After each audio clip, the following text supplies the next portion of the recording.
tous et bienvenue dans Let's Go, l'émission de la mobilité où toute la mobilité est en retard. Ravi d'être avec vous. Je ne suis pas Marie Cepalo, mais Norman, mais qu'est-ce que tu fous là? Salut mec. Mais non. Je suis venu pour dire bonne émission. Il est éteint le micro. La bonne émission, merci beaucoup Norman Genus qui est avec nous, un homme mobile. Un homme mobile à qui j'ai prêté 20 centimes ce matin. J'espère que le bon Dieu s'en souviendra. Bonjour Mathilde. Un homme qui ne fabrique pas beaucoup de CO2 pour le coup, puisqu'il se déplace énormément à pied. Non mais tu l'as déjà entendu péter? Mec, il est responsable de 30% de la production de gaz à effet de serre. Mais pardon. cet homme est une immondice. Eh bien, on le pardonne. On lui pardonne. Au nom de l'humour. Au nom de l'humour. Au nom de l'humour, on le pardonne. Marie, n'est pas là aujourd'hui parce que voilà, elle a une sauce à gérer. On lui souhaite bon courage. Derrière ça, on a Franck qui lui n'a pas d'excuses. Franck n'a pas d'excuse. C'est juste un branle-couille. Ouais, alors voilà. Il a une excuse, c'est qu'il utilise l'automobile pour venir ici. Oui, moi aussi. Ce qui est souvent le pire moyen pour se rendre quelque part. Mais j'ai pas d'enfant, lui oui, et tu verras que c'est probablement son excuse. Oh oui, bah c'est toujours l'excuse de l'enfant. Toujours les gosses. Ah, tu peux utiliser l'excuse du toutou, ça marche aussi complètement. Ouais. Normalement, c'est comme un enfant, normalement. Donc voilà, Franck va nous rejoindre ici. Aujourd'hui, nous parlerons évidemment du Grand Prix d'Espagne de F1 qui a eu lieu ce week-end. Quelques abandons, des rebondissements et d'incroyables pilotes au cours de ce GP, remporté, cela dit, par Max Verstappen, qui a été juste incroyable. Puis enfin, sans l'actu de la semaine, on parlera un tout petit peu du prochain tournage de Fast and Furious avec Franck, qui va nous apporter des détails croustillants justement là-dessus. Je croyais que tu allais me dire prochain tournage de Fast and Furious avec Franck. Point. Mais qui sait, ça se trouve, qu'il évolue le bougre. Ça se trouve, il va nous apprendre des choses folles. Peut-être participera-t-il là-dessus. Vous savez qu'il scrute énormément, évidemment, les tournages de Fast and Furious parce que ce dernier récupère beaucoup de voitures de tournage de films et il attend de voir s'il n'y en a pas une ou deux qui sont cassées pour qu'il puisse la resto, l'acheter à pas trop cher. Il va aux États-Unis, lui, c'est pas grave, les récupérer. On parlera de la nouvelle Stratos, de Peugeot et du Mans. Max, dans tes news, on va parler pas mal de BMW, d'après ce que je vois. BMW, Tesla. Et de Tesla. Quant à moi, je vous ai préparé un petit dossier sur des plans d'urbanisme cyclable en Ille-et-Vilaine, ce qui a l'air le sujet France 3 Ille-et-Vilaine le plus chiant de l'histoire, mais vous allez voir que ce plan est scruté. L'Ille-et-Vilaine ? Je suis nul en géographie. Non, mais c'est pas possible. J'adore. Il va faire regarde l'Ille-et-Vilaine. Mais c'est au sud de chez toi, non? C'est la Bretagne, Rennes et ses alentours. D'accord. Eh ben, enchanté. Non mais bordel, Maxildan. Non, en vrai, c'est vrai, sur les départements et régions, je suis vraiment naze, quoi. Ah ouais? Je suis vraiment naze. En fait, si j'y suis pas allé régulièrement, c'est mort.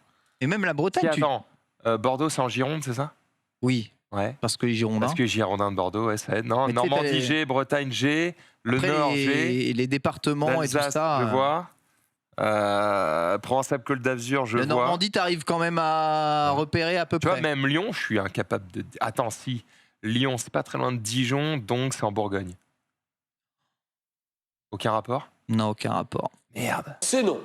C'est non. Mais c'est pas très loin de la Bourgogne, du coup. Quel fleuve passe à Lyon? Bon, écoutez, aidez-le dans le chat. Je sais pas, le Rhône. Le Rhône, pourquoi pas, peut-être. Vas-y, donne-moi un autre. Au pif. La Loire. Le Rhin. Le Rhin. J'attendais. Allons-y, c'est parti. Vraiment, la géographie, c'est dur. Je crois que je suis moins naze en géographie internationale que nationale. Bon, au moins, t'avais bon sur le Rhône. Et ça, c'est déjà pas mal. Ouais. Putain, je suis chaud. Tout à fait. Et voilà, donc on vous parlera en effet en Bretagne, ils croient à mort aux pistes cyclables.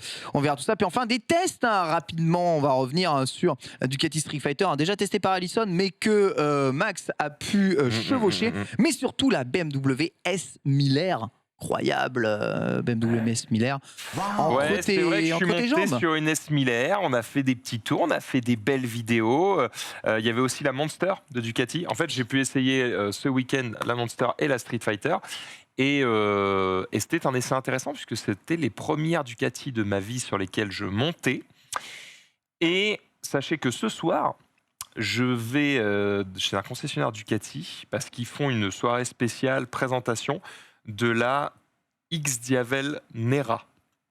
Ah mais tu l'as eu Donc, en gros, ton test de la Diavel alors? Alors, j'ai pas eu le test de la Diavel et ce soir, on ne pourra pas la tester. Mais c'est une présentation. En gros, c'est un cocktail et il y a une moto au milieu pour que tout le monde se paluche dessus. Voilà, c'est ça le principe. Oui. Mais en fait, c'est la version Nera. Je vous en avais parlé dans cette émission. C'est la version qui est donc toute noire et rouge avec la sellerie avec des X dessus, machin, nanana. C'est stylé. J'y vais pour serrer des mains. Voilà, parce qu'en fait, la X-Diavel ne m'intéresse pas vraiment, vu que c'est un cruiser, tu sais, t'as les pieds en avant. Là où la Diavel tout court, elle a les jambes plus repliées en arrière, donc a plus une position de custom / roadster. Et donc, c'est plus la Diavel qui m'intéresse, mais je vais quand même aller jeter un œil sur cette X-Diavel Nera, parce qu'elle est noire et rouge, et que vous le savez, quand c'est rouge, ça va plus vite. Oui, ça c'est vrai. Quand c'est rouge, ça va plus vite. Hein. C'est un théorème. D'ailleurs, j'ai pris ma Switch rouge pour qu'elle charge plus vite. Ça marche bien. Bon, ça marche. De fou. Ça à chaque fois. C'est absolument incroyable. D'ailleurs, moi-même, sur mon retour, je suis méga rouge. C'est pour accélérer. D'ailleurs, dans ce runner, on va commencer tout de suite avec l'actualité à gauche, à droite. Let's go, c'est parti, jingle. En effet, Marie, c'est pas facile en fonction des plans comme ça. C'est juste que ça va sur ta droite, mais du coup, c'est sur la gauche des gens. C'est sur la gauche des gens et ça va sur ma droite, exactement. Bah, oui, tout est. Finalement, tu as donné le véritable sens à ma vie. Ah bah là, on va mieux. Hein. Maxildan, on va tout de suite mieux. On va parler du Grand Prix de F1. Alors évidemment, notre Zozo n'est pas là. Tu n'as pas regardé le Grand Prix, Max. J'en ai rien à foutre. Mais pourquoi tu regardes pas pourquoi tu regardes pas la F1? Pourquoi tu t'intéresses pas spécialement à la F1? C'est pas lié à la F1 ni à la MotoGP et quoi que ce soit. C'est juste que c'est comme tous les sports. J'aime beaucoup le pratiquer, mais le regarder, ça me fait giga chier. Tu regardes jamais de compète de paddle. Si. Là, c'est Roland. Tu regardes pas Roland? En fait, tu vois, pour le paddle, par exemple, je vais regarder des best-of, genre des moves exceptionnels, des petits morceaux comme ça, parce que le petit morceau m'intéresse, l'action m'intéresse, et le match, j'en ai rien à foutre. Et le foot, à la limite, je vais regarder les grands événements, comme beaucoup de gens, coupe du Monde, Coupe d'Europe, et encore les phases finales, quoi, vraiment. Mais c'est tout. Il y a Miopo qui nous propose de faire la chronique F1 sur le stream dans le chat. Et vraiment, si t'es compétent. Il est vraiment gentil. N'hésitez pas à nous envoyer tous les pilotes de compétences que vous avez, bien entendu. Ouais, non, il regarde en fait les compétitions de paddle sur TikTok, Maxildan. Voilà, c'est beaucoup plus vite. En fait, t'as des best-of et je suis là, tac, un move de ouf, hop, tu swaps, tac, un move de ouf, je suis content. On rappelle, Charles Leclerc qui s'est lancé en pole position de ce Grand Prix de F1 a dû abandonner malheureusement au 27e tour dû à une perte de puissance moteur. Globalement, voilà ce qu'on a entendu à l'intérieur de sa voiture. Dégoûte. C'est juste terrible, tout était parfait jusqu'à la perte de puissance, a-t-il déclaré. Il avait vraiment la main mise pour remporter ce Grand Prix. Malheureusement, le problème mécanique l'ont rattrapé. Problème mécanique qui, il me semble, a aussi rattrapé un autre moteur Ferrari, celui de Bottas sur Alfa Romeo, si je ne dis pas de bêtises, corrigez-moi dans le chat, au cours de ce Grand Prix. Alors c'est terrible parce que Ferrari a confirmé que le turbo était bien en cause justement dans cette perte d'énergie et que c'était lui qui avait cassé. Ils ont été endommagés de manière irréparable et seront donc remplacés par de nouveaux composants à prendre dans le quota. Qu'est-ce que c'est cette histoire de quota? Je vous rappelle que les écuries sont limitées en termes d'argent qu'ils peuvent mettre au cours d'une saison. Il me semble que c'est 140 millions d'euros de coûts de fonctionnement pour une écurie. Donc ils peuvent mettre des nouveaux composants qu'ils viendraient tout juste de construire. Par contre, c'est financé par la thune autorisée, quoi. Exactement. Et c'est là où le bas blesse, parce que vu que les casques moteurs, on est sur des nouvelles machines, des nouvelles normes, enfin de nouvelles F1 de manière générale. Donc il y a quand même pas mal de sorties de piste, il y a quand même eu pas mal de casques depuis le début de l'année. Et c'est vrai que les moteurs et les voitures ont dû avoir pas mal déjà d'investissements dans franchement sur tout l'ensemble des écuries. Eh bien, les autorités alertent un tout petit peu les instances de la F1 que le plafond risque d'être malheureusement un peu bas. Si ça continue comme ça, jamais ils finissent l'année, quoi. Ferrari peut pas finir l'année, ils sont out. Tu finis pas l'année. Oh, c'est chaud. Tu finis pas l'année, et c'est d'ailleurs déjà stratégiquement quelque chose qui commence à rentrer un tout petit peu en fonctionnement. Au tout début du Grand Prix, Lewis Hamilton a été percuté, du coup a crevé à l'avant gauche de sa voiture, et donc s'est retrouvé dernier en 20e position. Wow. Ce dernier a donc dit à son écurie, bon bah écoute, c'est mort, j'ai changé de pneus, mais bon, je pourrais pas faire un grand Prix, j'économise le moteur. Et c'est avéré qu'il roulait quand même vraiment très vite, et son écurie lui a dit ok, vas-y, tente de faire quelque chose. Et le mec, je crois, qu'a fait de la 20e place à la 6e place en partant avec 20 secondes de retard sur tout le monde. En dernière place, et il a failli faire 5e. C'est juste qu'à la fin, je crois que les pneus la voiture a été morte de chez morte, et du coup elle en pouvait plus. Mais oui, il a été percuté, hein. Commencez pas à faire les mecs, il a été percuté, hein. On a ils sont pas d'accord dans le chat. Chaque fois que c'est Hamilton, c'est toujours la même chose, les frères, vous êtes sérieux ou quoi là? Le mec a été percuté, il a la corde, enfin on peut revoir les images là, regardez, il a la corde, il a percuté qui là? Il a percuté personne. C'est c'est Magnussen, hein, qui est justement là dans la voiture. Remets. Non mais frère, voilà. Ouais, il a genre c'est Hamilton qui percute. J'ai pas l'impression qu'il ait tourné les roues, mais c'est 50-50, mais c'est 50-50 dans vos rêves de grand-mère. Et il tourne à droite, on le voit piler à droite, il est à l'apex. Vous voulez faire quoi? Le mec double à l'extérieur et se rapproche trop. À l'extérieur, t'as normalement plus de place, en tout cas pour passer. Regarde l'écart qu'il a, regarde la place qu'il a. Ici, Magnussen, enfin, faut quand même arrêter. Et du coup, il a pris une pénalité, Magnussen? Les deux n'ont pas pris de pénalité, mais c'était en mode incident de course. Contrôle, incident de course, ouais. Et parce que encore une fois, 50-50, hein, sous prétexte que Hamilton a juste redressé sa voiture parce qu'il avait peur de glisser. Voilà, il a redressé sa voiture, t'es baisé à 50-50.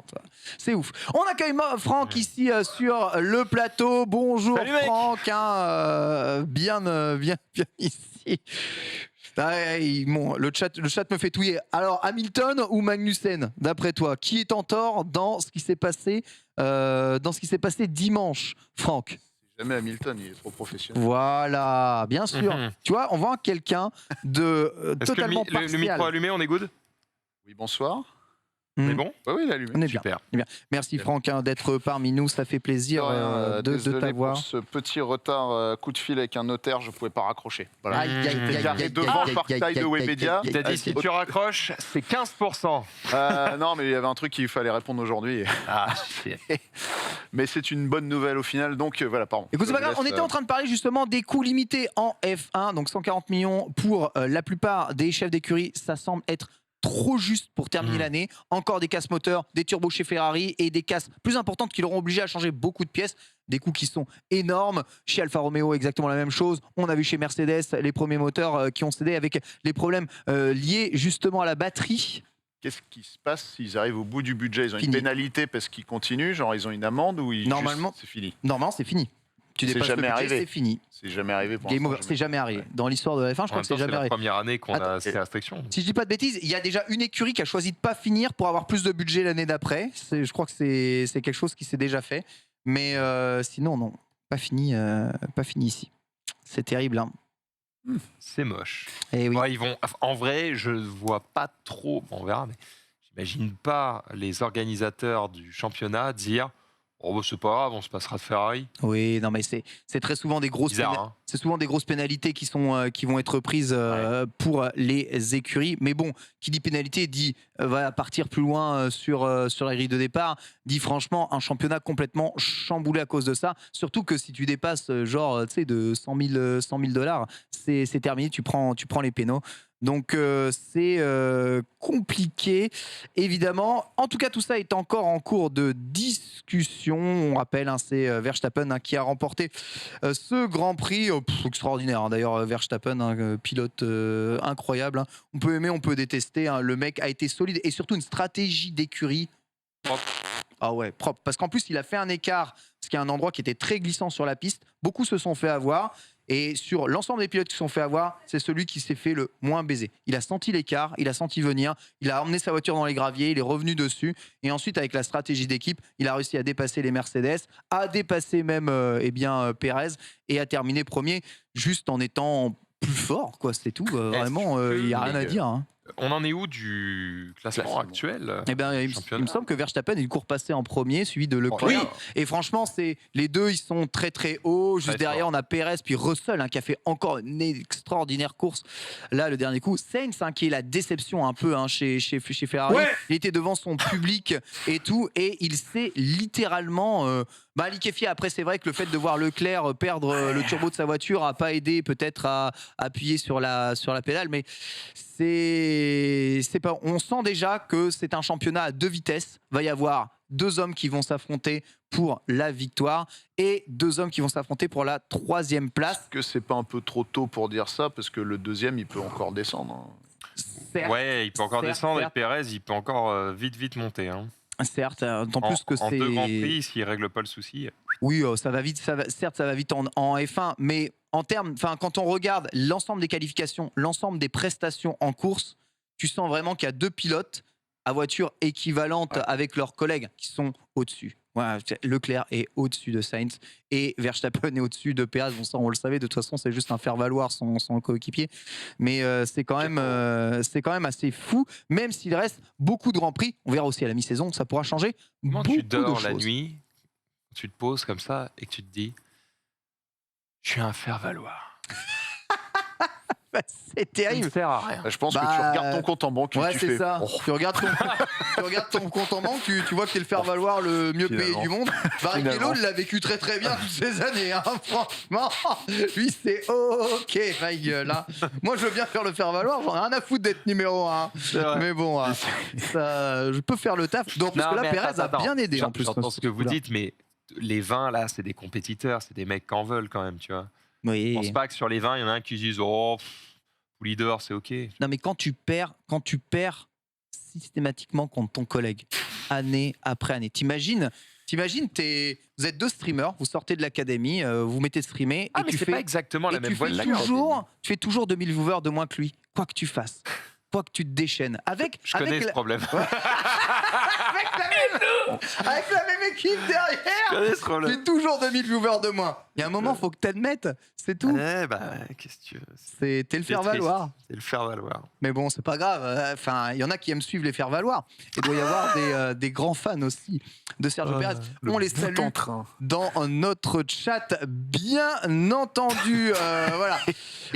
Marie nous a mis des tas d'autres news sur la route du Rhum et tout ça. Je vais passer à la news 3 parce que c'est ce qui nous intéresse évidemment le plus. Collision entre deux rafales en Charente. Vous avez probablement vu ces images absolument incroyables. Il y en a un qui a perdu un bout. Oui, il y en a un qui a perdu un bout. Alors beaucoup de mecs disent c'est un fake, ton truc il n'existe pas. Non, c'est bien le bout du coup de l'aileron haut du Rafale, hein, qui est ni plus ni moins qu'un immense radar à missiles.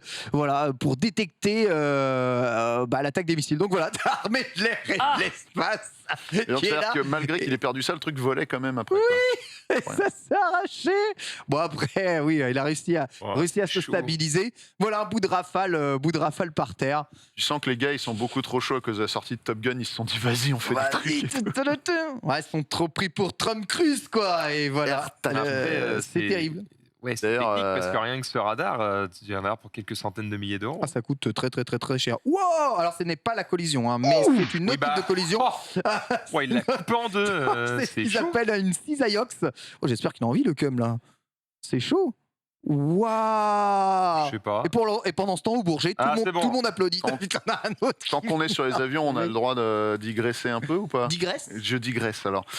Si vous avez moyen de trouver en régie, il y a Tom Cruise qui a emmené James Corden en avion pour lui montrer qu'il savait vraiment piloter un avion et qui lui a donné quelques petites sensations au passage. Tu vois la tête de Corden, il est pas bien quoi.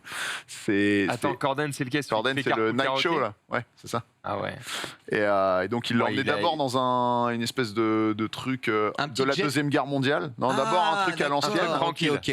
Genre ils sont bon, mais déjà il est pas bien et puis après il l'emmène dans un jet. Et là ça se passe. Alors non, ça c'était plus vieux, ça c'est quand il l'a fait parachuter. Et là il y a une vidéo qui est sortie Pourquoi cette nuit là martyrise, le pauvre, où là ils sont en avion. Il demande. James Corden dans un jet avec Tom Cruise.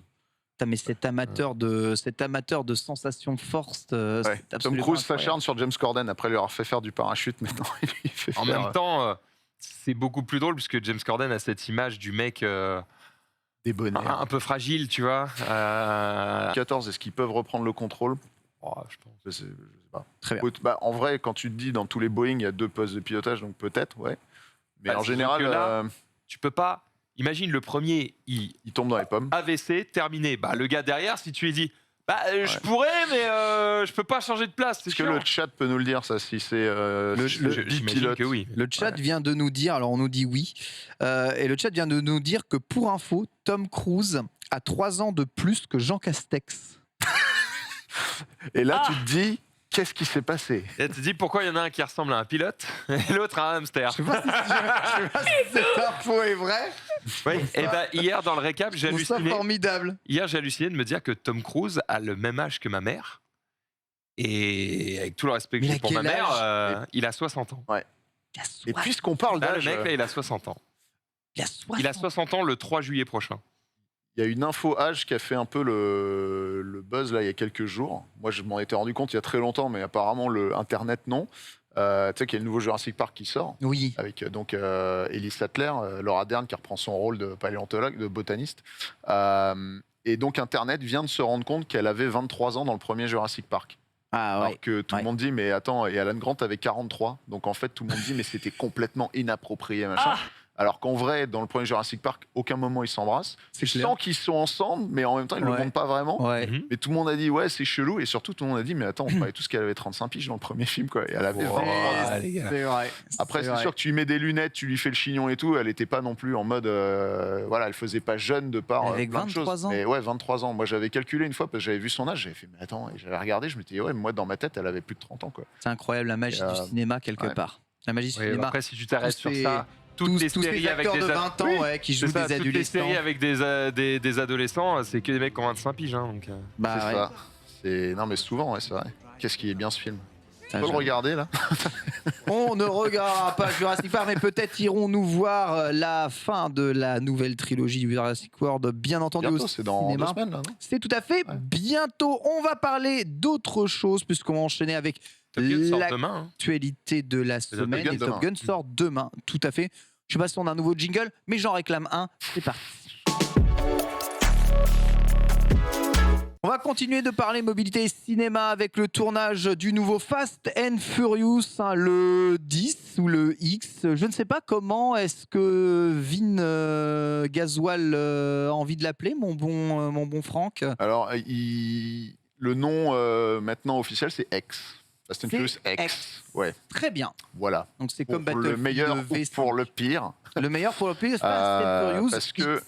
Donc Fast and Furious, là, depuis quelques semaines, ils balancent des vidéos à ne plus savoir quoi en faire sur un compte YouTube qui s'appelle Fast Family. Probablement pour montrer que tout va bien, parce que pour ceux qui ne sont pas au courant, le réalisateur a démissionné en plein tournage. Justin Lin s'est barré au bout de 10 jours de tournage en disant que en fait, il se sentait plus trop de faire le film. Évidemment qu'il n'a pas donné de raison officielle et que tout le monde dit ouais non mais c'est juste parce qu'il en a trop sur son il y a trop de choses à faire, quoi. En attendant, les gens continuent de filmer les tournages qui se passent en Italie. Voilà, clairement. Clairement la plus grosse probabilité. Vin Diesel a une réputation de les diva sur tous les plateaux de tournage et il s'est mis à mal avec plein d'autres Mais à acteurs un moment, tu te notamment. remets pas en question quand ça dépasse, quand toute la profession le sait, quand tout le monde le dit autour de toi, jamais tu te remets en question. C'est compliqué. J'avais eu une anecdote de tournage, je crois qu'il venait du film Riddick. Black Riddick, vous voyez, où apparemment sur des scènes où il pleuvait sur le tournage, tous les acteurs étaient sous la flotte et lui c'était le seul à se barrer, à se couvrir et à revenir que pour les 10 secondes où il était devant la caméra. Et sur les plans, quand t'as les chants contre chants où deux acteurs se parlent, il venait même pas sur les contre-champs, quoi. Donc son Il y a Mathieu pote Skasovic parlait qui a aussi passé un moment très agréable sur Babylon AD. Très Ouais. bien. Donc voilà, effectivement l'ego de Vin Diesel, apparemment, quand ça prend des proportions un peu trop grosses, le problème c'est qu'il est producteur presque principal de la série maintenant, donc ils peuvent pas trop se débarrasser de lui. Oui, voilà, sur Fast and Furious, tu comprends. Mais du coup, sur d'autres productions, ce que j'ai du mal à comprendre, c'est le mec est huge, mais je veux dire, des acteurs qui font des entrées, il y en a plein. Pourquoi tu continues à le faire tourner et tu le dans vois d'autres productions que les siennes? Par exemple, pourquoi tu lui fais faire la voix de Groot quand t'es Disney, alors qu'on n'a pas besoin de lui? C'est un des seuls trucs qu'on l'a vu faire autre que Fast and Furious depuis des années, quoi. C'est vrai? Ça fait un moment. Peut-être qu'il a sûrement fait des films, mais c'est plus comme à l'époque, quoi. Il fait quasiment plus que Fast and Furious et il veut faire la suite de Riddick, donc le 4e opus. Il en parle depuis des années, mais ça se lance pas. Moi, je pense qu'il est cantonné à Fast and Furious maintenant et que de toute façon, Fast and Furious, gentiment, mais arrive à la fin. Il n'a pas viré tous les autres acteurs stars de Fast, genre est-ce qu'on va revoir The Rock, est-ce qu'on va revoir Statham? Mais justement, c'est le plus gros problème. The Rock et lui se sont bien pris la tronche. Statham, il n'y a pas eu d'officialisation d'un problème avec lui, mais on imagine qu'il s'est passé aussi un truc puisqu'on ne le voit plus vraiment. Donc au final, c'est... Voilà. Bon, de toute façon, Fast and Furious, moi, ce que j'en pense, c'est que la série, elle est morte, quoi. Ah ouais? T'as regardé le 9? Ouais, j'ai vu le 9. T'as aimé? C'est un film d'action, on s'en fout. Ouais, mais pour moi, c'est moins bien depuis qu'il n'y a plus Dwayne Johnson, quoi. Mais... Ouais, voilà, c'est ça. En fait, c'est ça. Déjà, on avait perdu Paul Walker, mais Dwayne Johnson apportait un truc quand même au film. J'ai vu Shaun et Hobbs aussi, et c'est à chier, Shaun et Hobbs. Non, j'ai pas trop kiffé. C'est à chier, mais tu vois, il joue dans Avatar la voix de l'eau. Ah bon? Prochain Avatar. Bon, il est sûrement un avis tout bleu. Je sais pas, c'est sur Wikipédia en tout cas. Et puis on sait que les gens peuvent se faire virer même après les tournages maintenant, de toute façon. Donc on ne sait jamais. Mais il jouait dans le premier Avatar aussi ou c'est peut-être non? Il avait rien, il a pas de. Non, je pense pas. Je regarde. Et du coup là, le tournage prend. Ça se passe où? Alors le tournage continue malgré qu'il n'y ait plus de réal, parce que du coup c'est le réal 2e équipe qui a pris le relais. Donc le gars qui fait les cascades normalement, qui a pris le relais. Après bon, ça veut pas forcément dire un mauvais film dans le sens où il y a plein de réals 2e équipe qui sont devenus des réals 1re équipe. On pense à John Wick notamment, où le réal est à la base un réal de cascade et pas du tout tout court.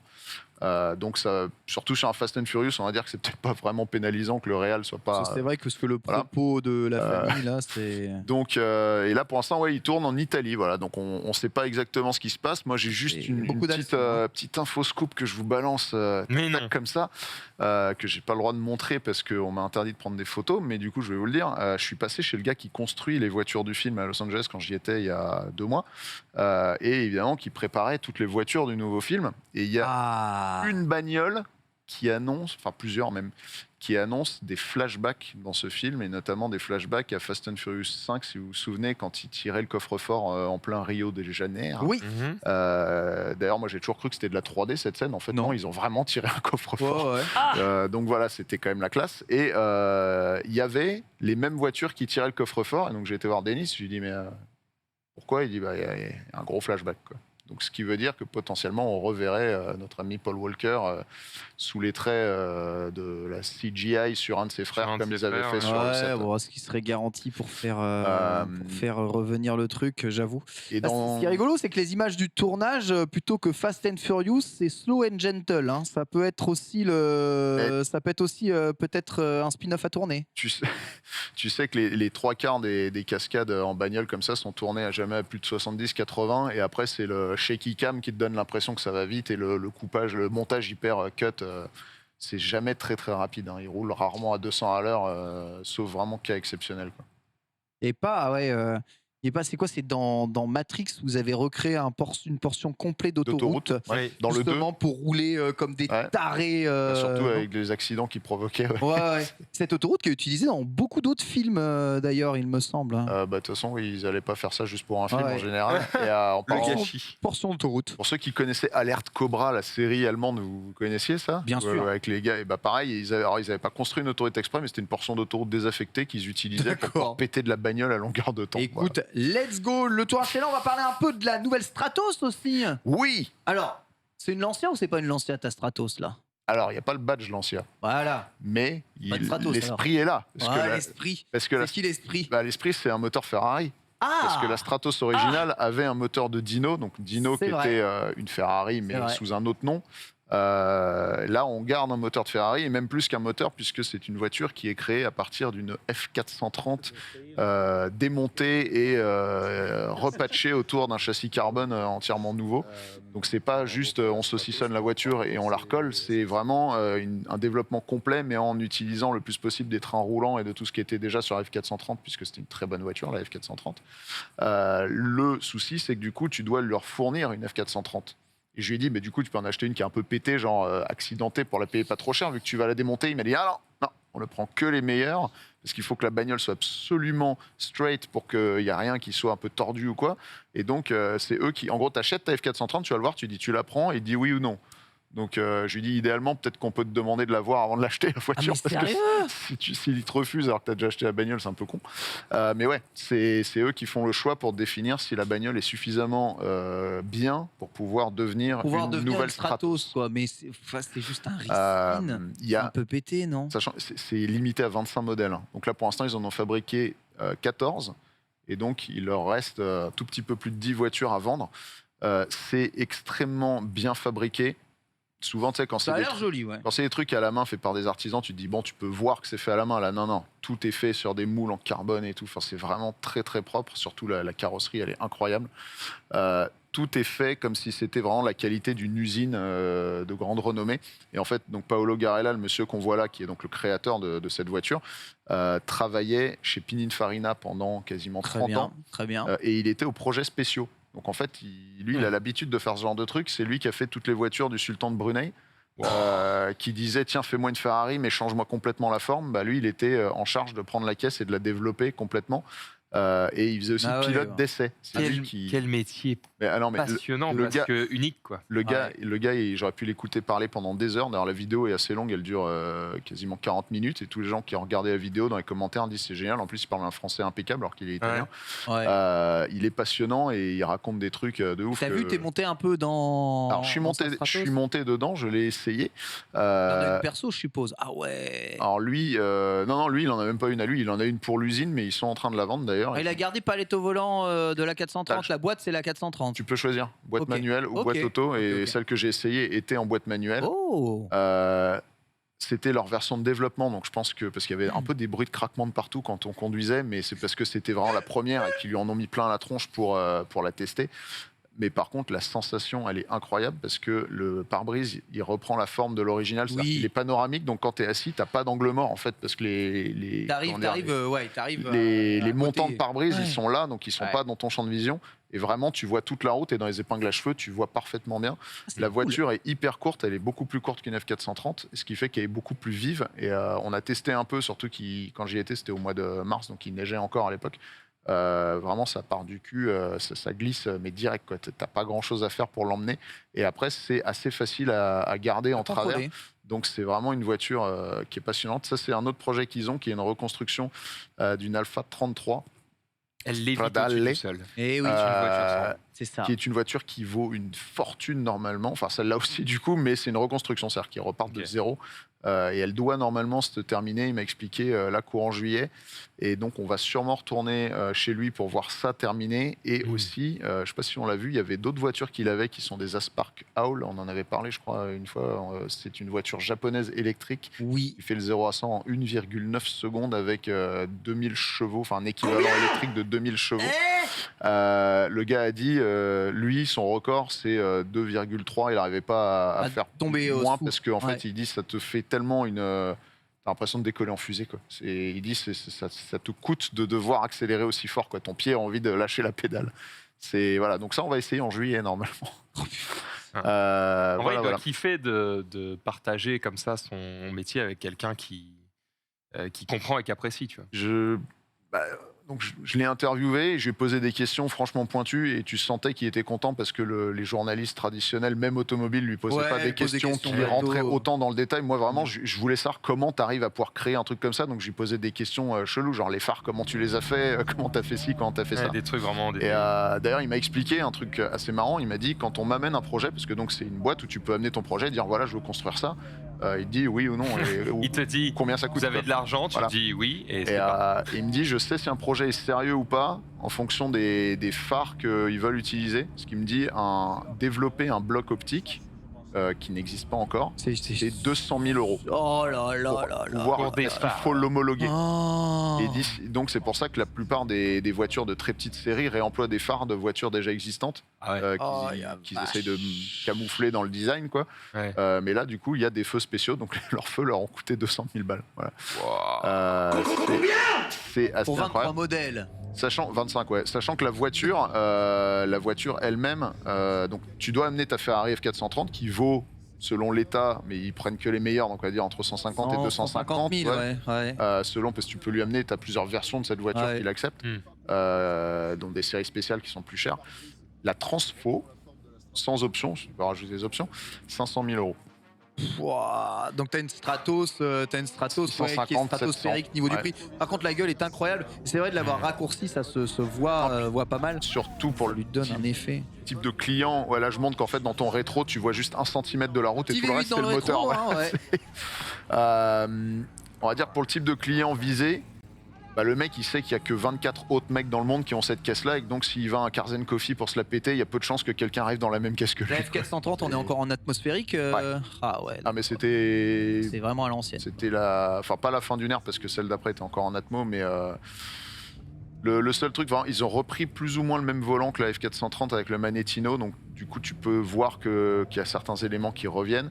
Le tableau de bord c'est sur mesure, c'est assez épuré, donc tu te dis effectivement c'est pas la pièce qui a dû demander le plus de recherche. Par contre regarde le plafond, tout est moulé, l'arceau est moulé dans le carbone, enfin t'as le carbone qui vient au-dessus de l'arceau. Mais il y a des fois je me dis mais si ça freine trop, est-ce que tu prends le plafond dans la tête, quoi? Tu peux. C'est pour ça que tu peux porter un casque et que dans les portes, tu as des énormes trous pour mettre les casques, comme dans les voitures de l'époque, c'est prévu. Tu as des vides-poches gigantesques qui te permettent de mettre ton casque sur le côté. Voilà. Et donc, de mémoire, elle n'a pas de coffre. Parce qu'à l'avant, tu as la roue de secours, voilà, c'est tout petit. Mais en tout cas, un grand honneur d'avoir pu essayer cette voiture, puisque vu le nombre qu'il y en a en circulation, j'étais pas prêt de tomber dessus par hasard. Vernis, toi, qui t'a mis en contact là? Top Gear. C'était encore une fois les amis. C'est les bons numéros de téléphone. Top Gear. Il m'énerve. Mais super intéressant. Très très intéressant. Merci beaucoup. Franck, on va passer à toi, Max, et on va parler de choses aussi extrêmement intéressantes, puisque dis-moi, de quoi on parlait un peu de création de bornes de recharge rapide. Ouais, on peut parler de ça effectivement si tu veux. Alors, vous savez, on parle souvent de véhicules électriques et ça va être de plus en plus le cas, forcément. Mais il se trouve qu'il y a une société de leasing que je connais bien, puisque c'est via elle que je paye ma bagnole, LeasePlan, qui fait chaque année une étude pour voir comment se porte le marché automobile, et ici plus précisément le marché des véhicules électriques. Et du coup, ça leur donne un index, donc ici l'index 2022, qu'ils peuvent du coup comparer à 2021. Et du coup, on attribue des points, en gros, des valeurs de progression sur certains éléments du développement du parc automobile, ce qui nous permet de mieux comprendre qu'est-ce qui freine, qu'est-ce qui bloque, qu'est-ce qui va bien, qu'est-ce qui va moins bien, etc. Ici, donc, on va parler de l'adoption des véhicules électriques et, en gros, au niveau du développement des véhicules électriques sur le marché, on n'est pas trop mal en France, puisqu'on a une hausse régulière du nombre de véhicules électriques en circulation. Et du coup, on a un indice ici qui est de 10, alors qu'il était de 9 en 2021. Donc, on est sur une progression pas énorme, mais une progression quand même. Donc, ça se vend. Deuxième chose, les infrastructures de recharge, qui elles sont limitées, on en a parlé plein de fois dans cette émission, mais il se trouve que en France, et c'est pas le cas partout en Europe, mais en France, on régresse. On C'est-à-dire- régresse. En C'est-à-dire que infrastructure. là, on a un score de 4 alors qu'on avait un score de 5 en 2021. Alors, est-ce que c'est parce que les normes deviennent plus drastiques pour garder notre bon score C'est ou est-ce une- que le parc a vraiment tendance à évoluer? C'est parce que le parc augmente, mais les bornes pas autant que le parc. D'accord, ok. Et pareil pour la vitesse de recharge, la qualité des bornes qui ne suit pas. Et C'est du pas coup, une vraie régression, c'est juste qu'on suit pas le développement. Voilà, c'est juste qu'on avance C'est pas l'explosion assez des vite. ventes. Ouais. aussi, ouais. Et derrière ça, en fait, le constat, en gros, de tout ça, c'est de dire que, eh bien, il faut absolument que l'État, puisque en gros, l'État la joue en mode libéral, en mode allez-y les gars, il y a bien des sociétés qui vont se bouger Le le cul pour marché va faire se des réguler. bornes. Ouais. Le marché va se réguler tout seul. Bon, peut-être, mais c'est trop lent. Donc du coup, il va falloir peut-être à un moment donné que l'État se bouge pour pousser l'installation de bornes. Alors on pourrait se dire, oui, mais finalement, l'État, est-ce que c'est leur rôle? Dans la mesure où c'est leur rôle de pousser la France à être un modèle d'écologie, du coup, oui. Parce que la transition vers les véhicules électriques, c'est un des objectifs les plus importants pour que d'ici à 2029-2030, on réussisse à limiter la hausse de température à 1,5 degré. Et si on ne le fait pas, eh bien, ça montera plus. Donc, il va falloir se bouger Ouais, mais bon, l'oignon. on a déjà donné 3 milliards à l'hydrogène, on peut pas tout faire non plus.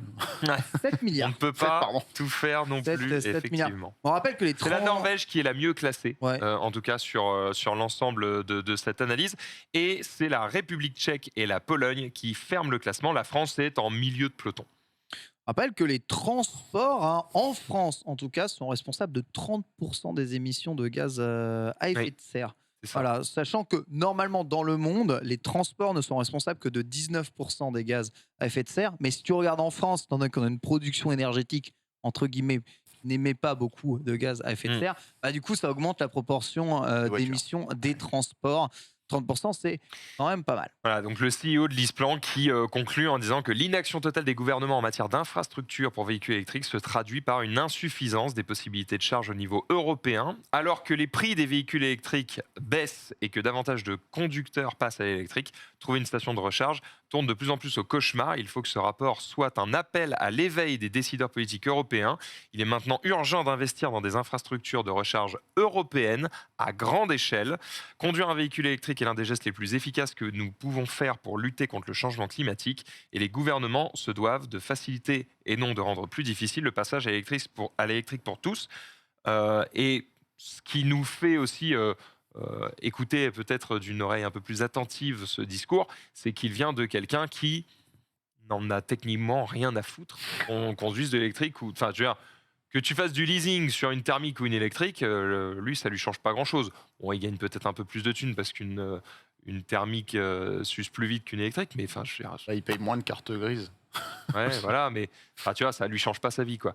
Donc voilà, c'est la petite conclusion ici qui est assez terrible. Et en vrai, si t'es chaud, on peut enchaîner avec une deuxième news qui parle aussi d'écologie tant que j'y suis. Ah mais moi je suis complètement chaud, t'entendre parler d'écologie, c'est ma grande passion. Hein Vas-y, enchaîne avec quoi alors?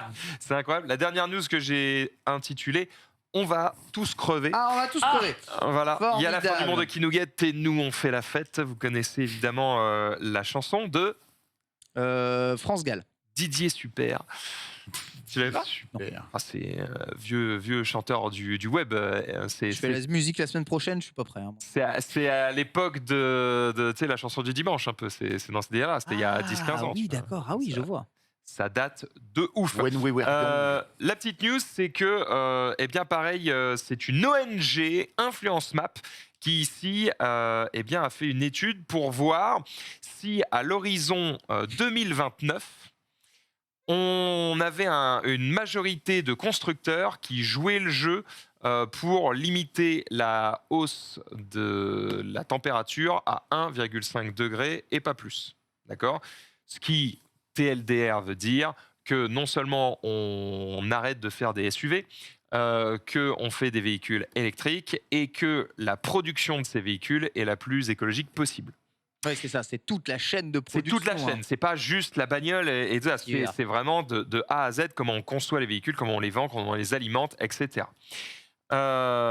L'indice ici est en pourcentage et en gros, on estime que tu atteins 100% quand tu remplis le cahier des charges des promesses qu'on te demande de faire. Tu sais, l'Europe fait des grands plans sur la comète en disant il faudrait faire ça pour être dans le meilleur des cas.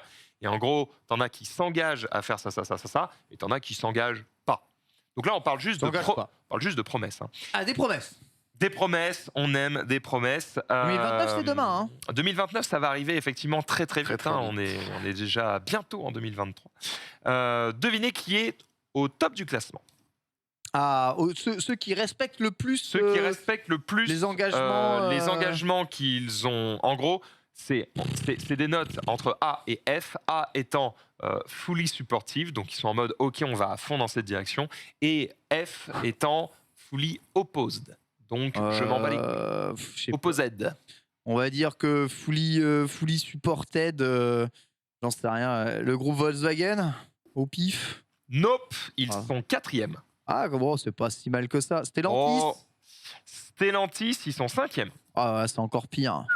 Encore pire. Alors Volkswagen, ils sont 4e avec 43%. Ah, c'est sachant que ce qu'on vise, putain.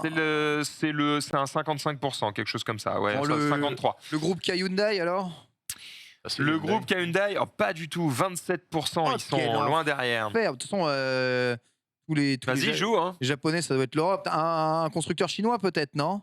Non, là, j'en ai pas, en tout cas. Okay. Mais par exemple, un truc qui va peut-être te surprendre, le dernier de ce classement, c'est Toyota. Oui, non, ça me surprend pas. C'est forcément un japonais le dernier du classement. Voilà. De toute façon, Toyota, Honda, Nissan, Hyundai, c'est les 4 derniers du classement. Oui, ça m'étonne pas. Les japonais électriques, ils en s'en battent les couilles. General Motors, c'est pareil, c'est à la fin, là, 28%. En fait, en tête du classement, en gros, on a les bagnoles qui coûtent cher. C'est-à-dire qu'on a Tesla qui est seul en tête à 100%, suivi de Mercedes-Benz à 56%.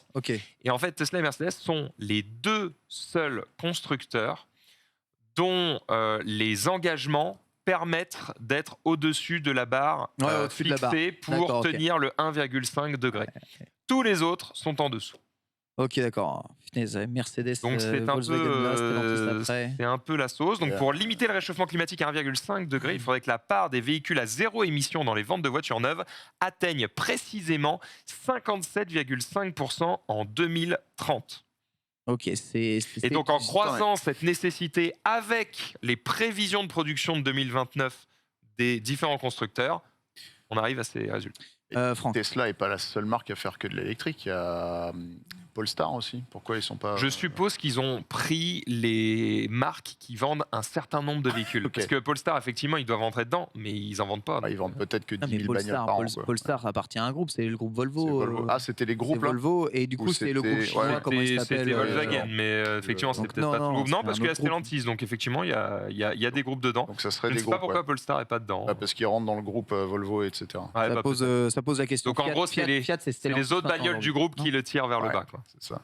Exactement. Et oui, alors, dans ce diagramme, il ne faut pas comprendre machin est écologique ou je sais pas quoi, c'est ceux qui suivent le plus les engagements pour réduire les gaz d'émissions à effet de serre. Acheter une voiture, c'est pas écologique de toute façon. Et le but de ce diagramme, c'est pas de dire tel ou tel constructeur est un salaud, tel ou tel constructeur est un mec bien. Non, en fait, là, ce que ça dit juste, c'est ça ne nous apprend rien sur Tesla. Ils font que des véhicules électriques. Ils font que des véhicules électriques. Par contre, les autres, ils font du SUV, hein. Oui, clairement. Et malheureusement, ils en vendent beaucoup. Les autres, tu pourrais te dire, ils font chier, ils ont qu'à faire que des véhicules électriques. En fait, ce qui est un petit peu difficile, c'est qu'on l'a dit, effectivement, les problèmes de borne, les problèmes de charge chez soi, etc., les problèmes de confiance, le problème de thunes aussi, les gens ne sont pas forcément prêts à passer à l'achat.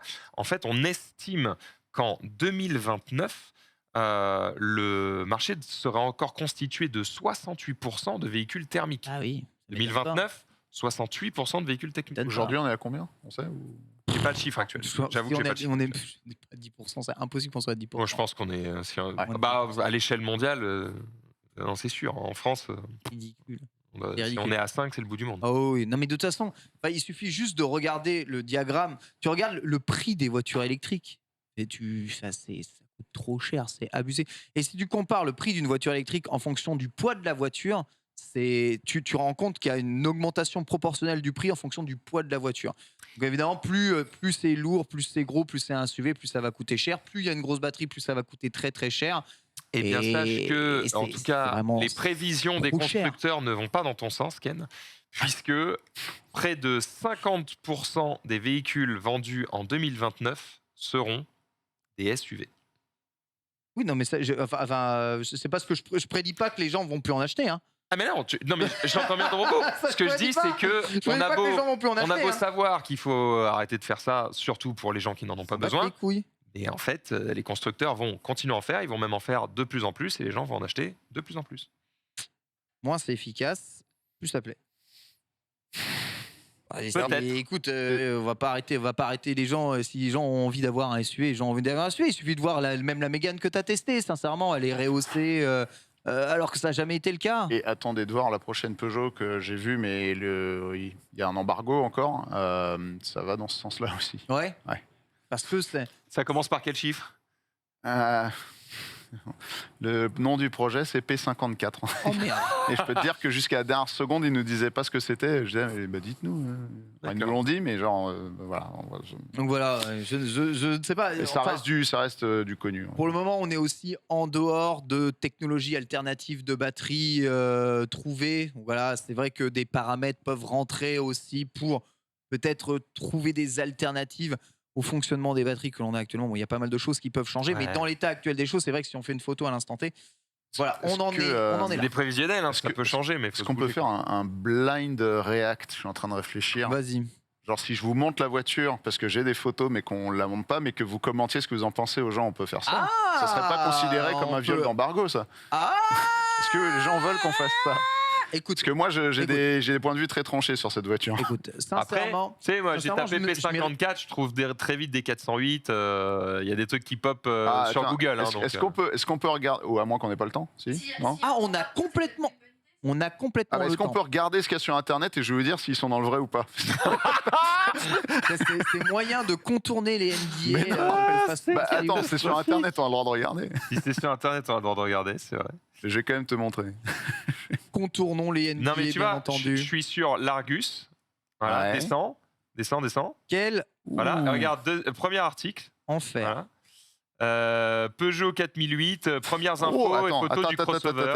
Attends, parce que c'est très intéressant. Ça m'a l'air très très proche d'un truc très très réel, ça. Hein. Attends. Et puis, ça a l'air très très SUV.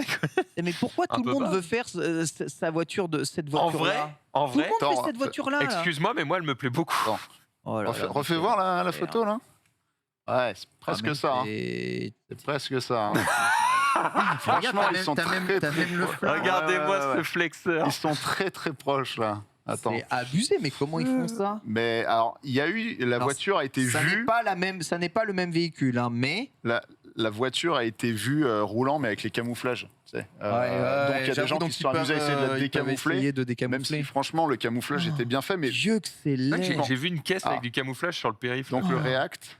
Moi, j'ai du mal avec ça. Oh, mais qu'est-ce que c'est laid. Mais qu'est-ce que c'est laid. Bon, là, en tout cas, c'est une photo de Oufti Design, ce qu'on peut voir sur le... les roues aussi. C'est une boîte de design qui essaie d'imaginer ce à quoi peut ressembler un véhicule avant même qu'il ne soit annoncé.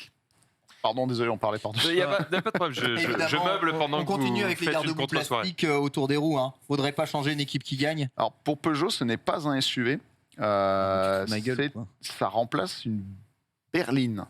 Et en fait, vous n'avez pas le droit de voir les images. Ils estiment, mais bon, on peut juste dire que c'est pas très éloigné de ce qu'on vient de vous montrer à l'image.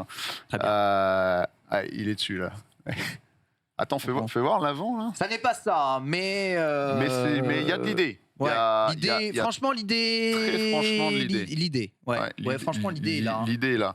Il y a des différences, mais on va dire qu'on est à quoi, plus de 75% quand même.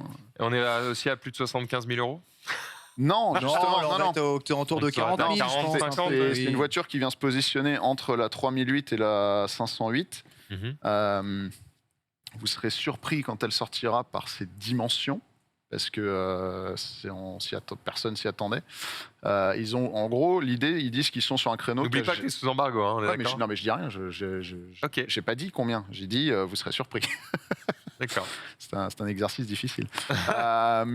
Autant, tu vois, je comprends l'attrait. T'achètes un X3 ou un X5. En fait, je comprends l'attrait du hatchback SUV. C'est-à-dire le truc, t'as quand même un gros coffre, des gros volumes. Je sais pas, peut-être tu fais des soirées où tu veux transformer ta bagnole en van ou je sais pas quoi. T'as 18 enfants. Je comprends le délire. Mais le coupé SUV, donc avec le dos fuyant comme ça, qui n'augmente à rien la capacité de stockage, qui juste te relève ta merde du sol. Alors, tu gagnes un peu d'aérodynamisme. Je ne comprends pas justement. le délire. Non, mais alors, ils sont allés dans une direction qui n'est pas celle-là. C'est-à-dire que moi, sur les photos, même 2 minutes avant qu'ils nous montrent la voiture, quand je voyais les photos de la voiture, je faisais, ouais, mais c'est un SUV. Quand tu la vois en vrai, elle n'est pas haute du tout. Et ils ont juste...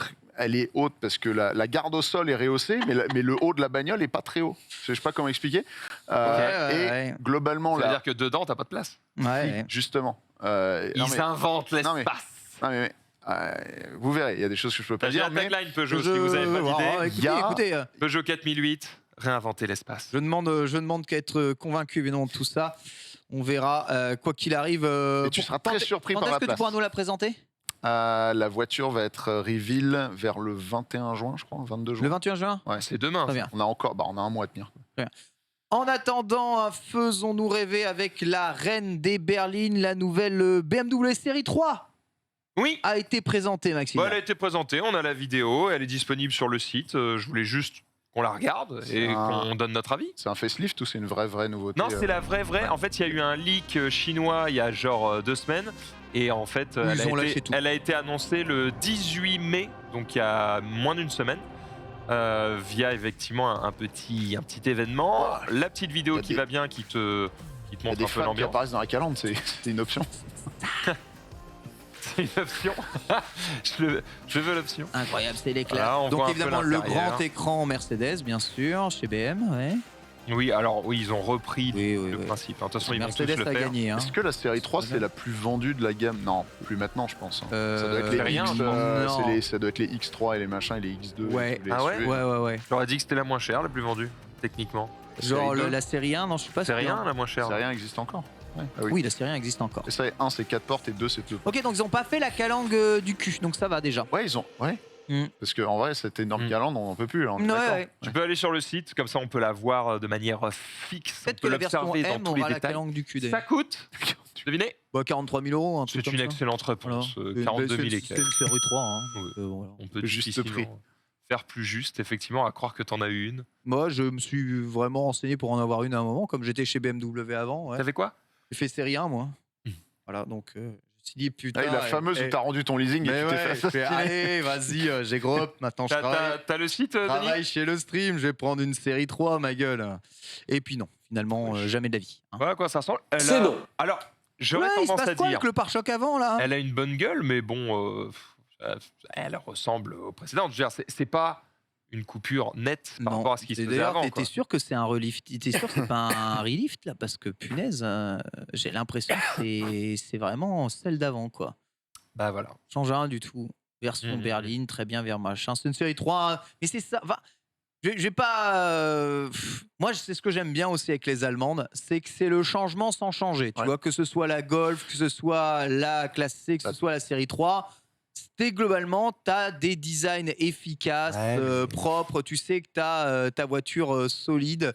Là où tu prends une 406 et une autre 406, tu as l'impression qu'à chaque fois, on t'a foutu un coup de poing dans la gueule. En fait, c'est pas la même marque. Les Allemands, ils font le choix de pas trop choquer leur public en se disant, on va garder les fidèles et on va peut-être en conquérir d'autres. Là où, effectivement, les marques françaises sont plus dans le on change tout, puis comme ça, on va conquérir. Sauf que, mais tu risques de perdre aussi, quoi. Donc, Mais après, d'extérieur, c'est effectivement, on peut pas dire, c'est quand même des belles bagnoles, tu vois. T'as ton Uber qui arrive, qui conduit ça. Bon, tu sais que tu vas passer un bon voyage. Faut arrêter de croire que c'est une voiture d'Uber. c'est surtout l'intérieur qui a changé, là, avec la grosse dalle qui ressemble à une Mercedes, quoi. Oui. Mais, Exactement. Mais par contre, tu vois l'intérieur, au-delà de l'écran. Alors, c'est mes pas goûts, hein. Mais je trouve que ça fait daron, ça fait un peu vieillot, quoi. Tu vois ça. Ce plastique Ce genre granuleux. d'aérateur là, t'es en mode, bon, regarde le frérot. système e-drive, ils peuvent plus s'en séparer. Par contre, il n'y a plus de pommeau. Et ça, c'est bien. Au moins, ils ont te retiré ça. Donc, on voit sur la console centrale Vous avez plus de poignées, donc vous avez un J'avoue. système automatique où il y a juste besoin eh bien de faire partir la voiture, ou alors tu as des boutons drive, comment park et rire. Ça suffit, il y a plus besoin Du pommeau qui ne sert à rien. pommeau qui sert à rien du tout. Ou alors D'accord. si c'est pour le kiff de déclencher, tu sais, en séquentiel, tac, tac, tac, tac, tac, comme ça, mais bon. Est-ce qu'elle vous excite cette voiture? Moi, j'adore la série 3, donc Ouais. je te dis, comme à peu près toutes les séries L'extérieur, 3, oui, ok, mais motorisation, on reste encore sur le chiant absolu. J'ai pas regardé, BMW, j'en c'est sais ça. rien. Bon, bah, Je sais pas, j'avoue. on s'emmerde. En vrai, on s'emmerde. On s'emmerde, et c'est vrai que même sur leur voiture électrique, on s'emmerde.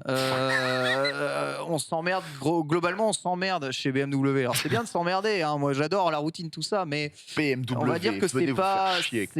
C'est dommage parce que. Je dis, Essence, c'était un diesel, vecteur. hybride rechargeable. Ouais, bon voilà, on s'emmerde. Le grand chelem. Donc on s'emmerde. Donc, il n'y a pas Emmerde, d'hydrogène. Alors quoi. ils ont aussi terrible. annoncé, enfin ils ont montré la nouvelle i7, qui est, alors la i7 bagnole, c'est un genre de Bentley chez BM, tu vois, c'est vraiment très long, très large, c'est pour emmener les stars sur la croisette. Et d'ailleurs ils ne s'y sont pas trompés, puisque du coup ils ont fait un partenariat avec le Festival de Cannes. Non. Et du coup, ils ont tourné des images de la i7 autour de la croisette. Donc voilà, là, Ah, tu vois, je te mens pas. voilà, Quand je te merci. dis que c'est une What the Bentley on chez est- BM, bon, On est d'accord que c'est eux qui possèdent Rolls, non, maintenant, hein? Ils possèdent Rolls ou Bentley BMW? je sais pas, mais les ça deux, ressemble à une non des deux. Voilà. Et alors, Non, si non, tu veux, mais- sur YouTube, il y a une Let's vidéo go. du... Mais non, mais- Il y a une Mais vidéo c'est du truc. super chum, on dirait une voiture de GTA. Bah ouais. Non, mais- Bah là, on s'emmerde moins déjà. Par contre, l'intérieur, on s'emmerde moins, puisque pour le Ah, la passager, télé, oui, j'ai il y a vu. une télé au plafond. Oui, il y a une télé au plafond. Et en fait, elle se Elle déplie s'est- comme ça devant toi. Et elle est comme à... Et elle prend toute Extraordinaire. la largeur. Mais, du mais truc. c'est génial, ça aurait dû être fait il y a bien longtemps. C'est C'est vraiment pas con. Après, le prix doit être délirant. Je crois que ça démarre à 145 000. Ce qui est, ouais, oui. Ce qui est délirant, mais pas si délirant que ça. Et là, Enfin, c'est je du sais pas. full électrique, donc, puisque c'est une i. C'est une D'accord. i, donc c'est électrique. Full Et électrique. donc, sur la full électrique, ils mettent la plus grosse calandre, alors qu'il n'y a pas besoin de calandre sur une électrique. Oui. Parce que c'est BM. Ah, mais ils donnent du style. Et quand tu conduis une BM, t'as des grosses burnes. Et T'as t'as des besoin grosses d'une baloches. grosse calandre. Et l'écran est vraiment pas mal à l'intérieur, hein. Pour le coup, d'un point de vue technologie, la voiture est là, hein. J'ai vu pas mal de tests justement de cette voiture Ouh. sur Kawo et ailleurs. Tu vois l'écran Et ça le fait, hein. Non, tu sais que je me suis dit, mais du coup, vu que t'as un écran, t'as pas de toit vitré. Bah si, il y a quand même le toit ouvrant. si. Non, mais c'est c'est vraiment Si, un si, délire. il y a... En fait, ils ont regardé les options possibles. Ils ont dit lesquelles voulez-vous? Et BM a répondu Oui. Voilà.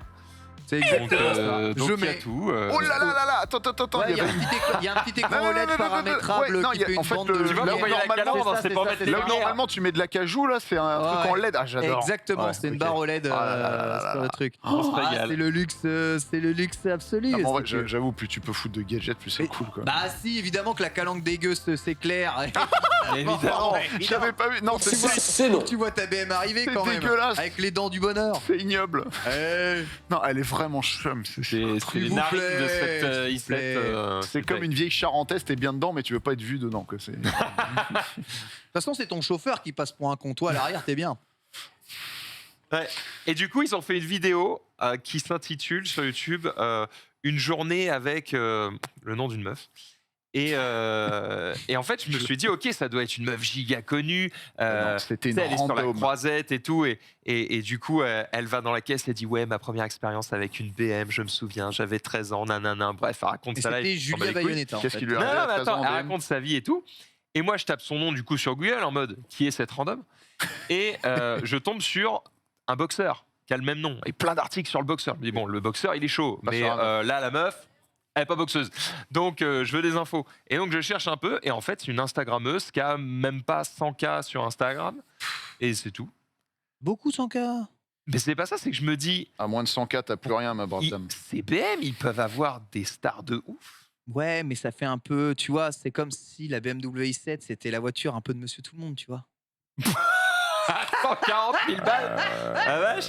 La meuf, elle se fait maquiller et tout. On dirait que c'est une top Non, modèle. je pense qu'ils ont cherché, qu'on a des ils ont images cherché Instagram. une Instagrammeuse qui avait autant de followers que le prix de la voiture. Pas mal.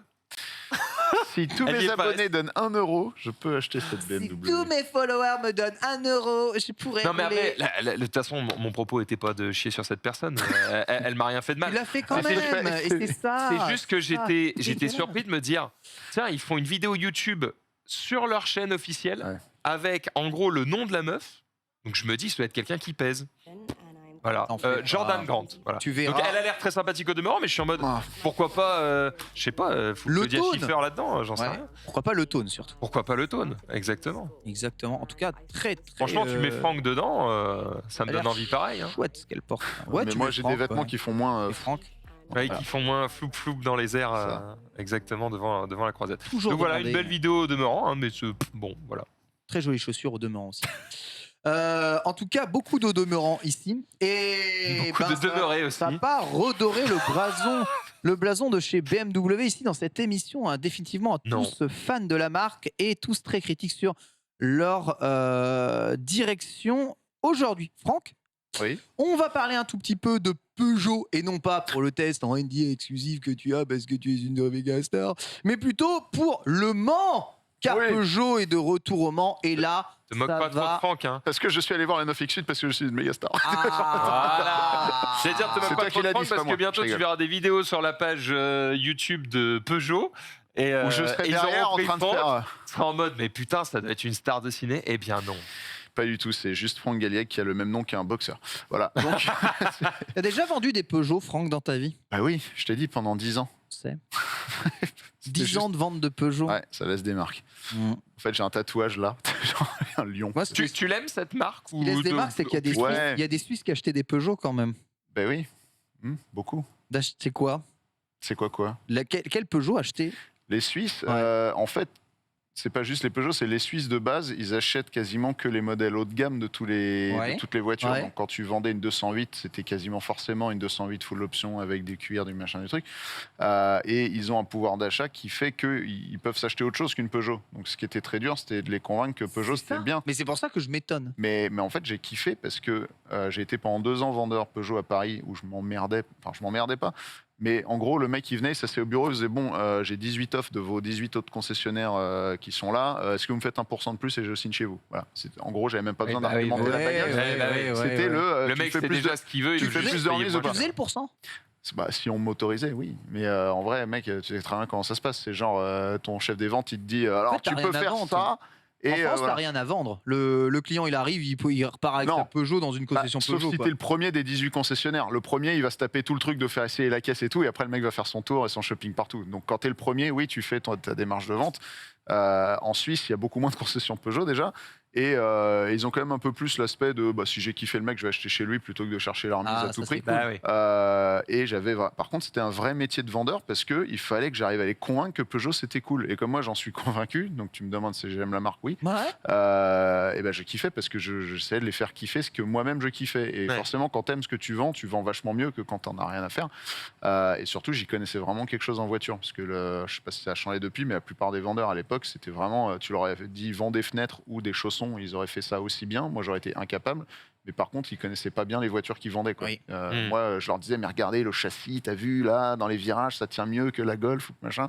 Et du coup, c'était cool. Ouais. J'ai kiffé. Mais effectivement, la part de marché de Peugeot en Suisse, elle est ridicule par rapport à ce qu'elle a en France. Tu vois. Là-bas, c'est vraiment une marque étrangère qui est très très Et petite. Quoi. attends, Peugeot là, ils ont une autre marque là de luxe. DS. DS, ouais, c'est ça, c'est DS. Non, Peugeot, maintenant, il se place sur À du quoi haut tu- de gamme, hein, tu quand même. penses Hein. à quoi? Je confonds avec quoi? Je confonds avec Renault. Citroën et DS, ouais. On fond avec quelle marque? Enfin, tu cherches quelle marque de luxe? Renault qui n'a pas de. Attends, Renault, c'est quoi le nom de haut de gamme. de la version F1? Alpine. C'est Alpine. Je confonds Ah, avec tu ça. cherches Après, c'est le Alpine. sport. confonds C'est avec pas, Alpine. c'est pas- ouais, c'est pas le haut de gamme. Mais ouais. Non, mais tu vois, je Peugeot, me dis on que le passe, hein. Suisse, il a peut-être plus envie d'une Alpine que d'une Renault. D'ailleurs, au Mans, ils vont en tant que Peugeot. Ils vont en tant que Peugeot et la 9X8 qu'on avait vue en prototype, je ne sais pas si vous l'aviez vu, mais donc on a les images officielles de Peugeot qui ont été Ah, elle est tournées trop belle. il y a 2 jours à Portimao, dans le sud du Portugal. Hmm. La voiture a été dévoilée enfin Ah avec, là là là là, pas d'aileron, rien. hein. avec ses couleurs de course. Le pas d'aileron a été maintenu. Ils ont juste rajouté ces petits flaps sur les côtés quand même pour pouvoir régler un petit peu 2-3 trucs. Par Ah, c'est contre, du sérieux, ça, hein. j'ai pu interviewer le Eh ben non. patron du projet. Et je lui ai dit, mais en fait, pour les pilotes, comment ça se passe? Parce que c'est une hypercar. Hypercar, c'est une nouvelle catégorie dans. C'est pas un proto, ok, c'est hypercar. Ils appellent ça hypercar. Okay. C'est en dehors de tout ce qui était justement les LMP1, LMP2, tout ça. C'est moins performant et plus lourd qu'une LMP1. Mais c'est normalement un peu plus performant qu'une LMP2 tout en étant plus lourd puisqu'il y a des batteries. C'est des voitures hybrides. Ok, d'accord, ils ont créé une catégorie juste pour l'hybride. Ils ont fait une catégorie hypercar qui, en fait, c'est des voitures où le développement coûte 10 fois moins cher qu'une LMP1 dans le but que les constructeurs reviennent puisqu'il n'y avait plus personne à part Toyota. Toyota régnait en maître depuis des années, ça devenait un peu chiant. Il n'y avait que Alpine qui était allé leur tailler un peu des croupières récemment.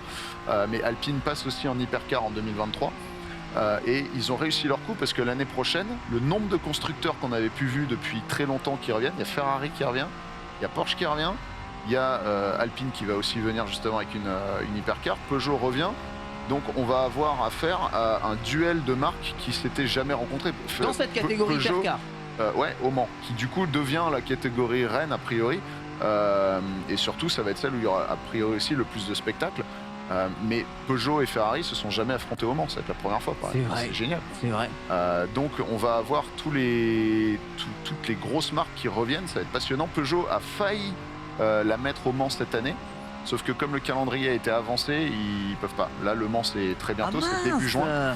La voiture n'a pas encore fait assez de bornes, n'a pas encore été assez fiabilisée pour pouvoir rouler au Mans cette année, donc ils ont dit on préfère faire une impasse sur 2022 et arriver l'année prochaine. Certains disent c'est dommage parce que cette année ils auraient été tout seuls et donc ils avaient peut-être une chance de faire quelque chose. L'année prochaine tous les gros seront là, donc ça sera vraiment la foire d'empoigne, comme dirait l'autre, le pugilat. La voiture fait 680 chevaux en V6 biturbo hybride avec un système électrique à 900 volts. 680 chevaux, c'est donc la limite que toutes les hypercars ne devront pas dépasser. Oh d'accord, oui, parce que je me disais ça peut aller au-dessus, non? Et elle pourrait largement, mais du coup le but c'était pour attirer encore une fois les constructeurs d'avoir des coûts de développement réduits, donc un moteur qui est très puissant mais pas trop non plus, un BOP pour le poids qui est pas délirant, donc il y a quand même, comme on disait, les voitures sont relativement lourdes par rapport à ce que pouvaient être les LMP2 ou les LMP1. T'as une idée du poids ou pas? Alors non, ils nous l'ont pas révélé. Mais par contre, là où c'est intéressant, donc cette histoire de pas d'aileron, c'était une volonté forte pour donner une identité à la voiture.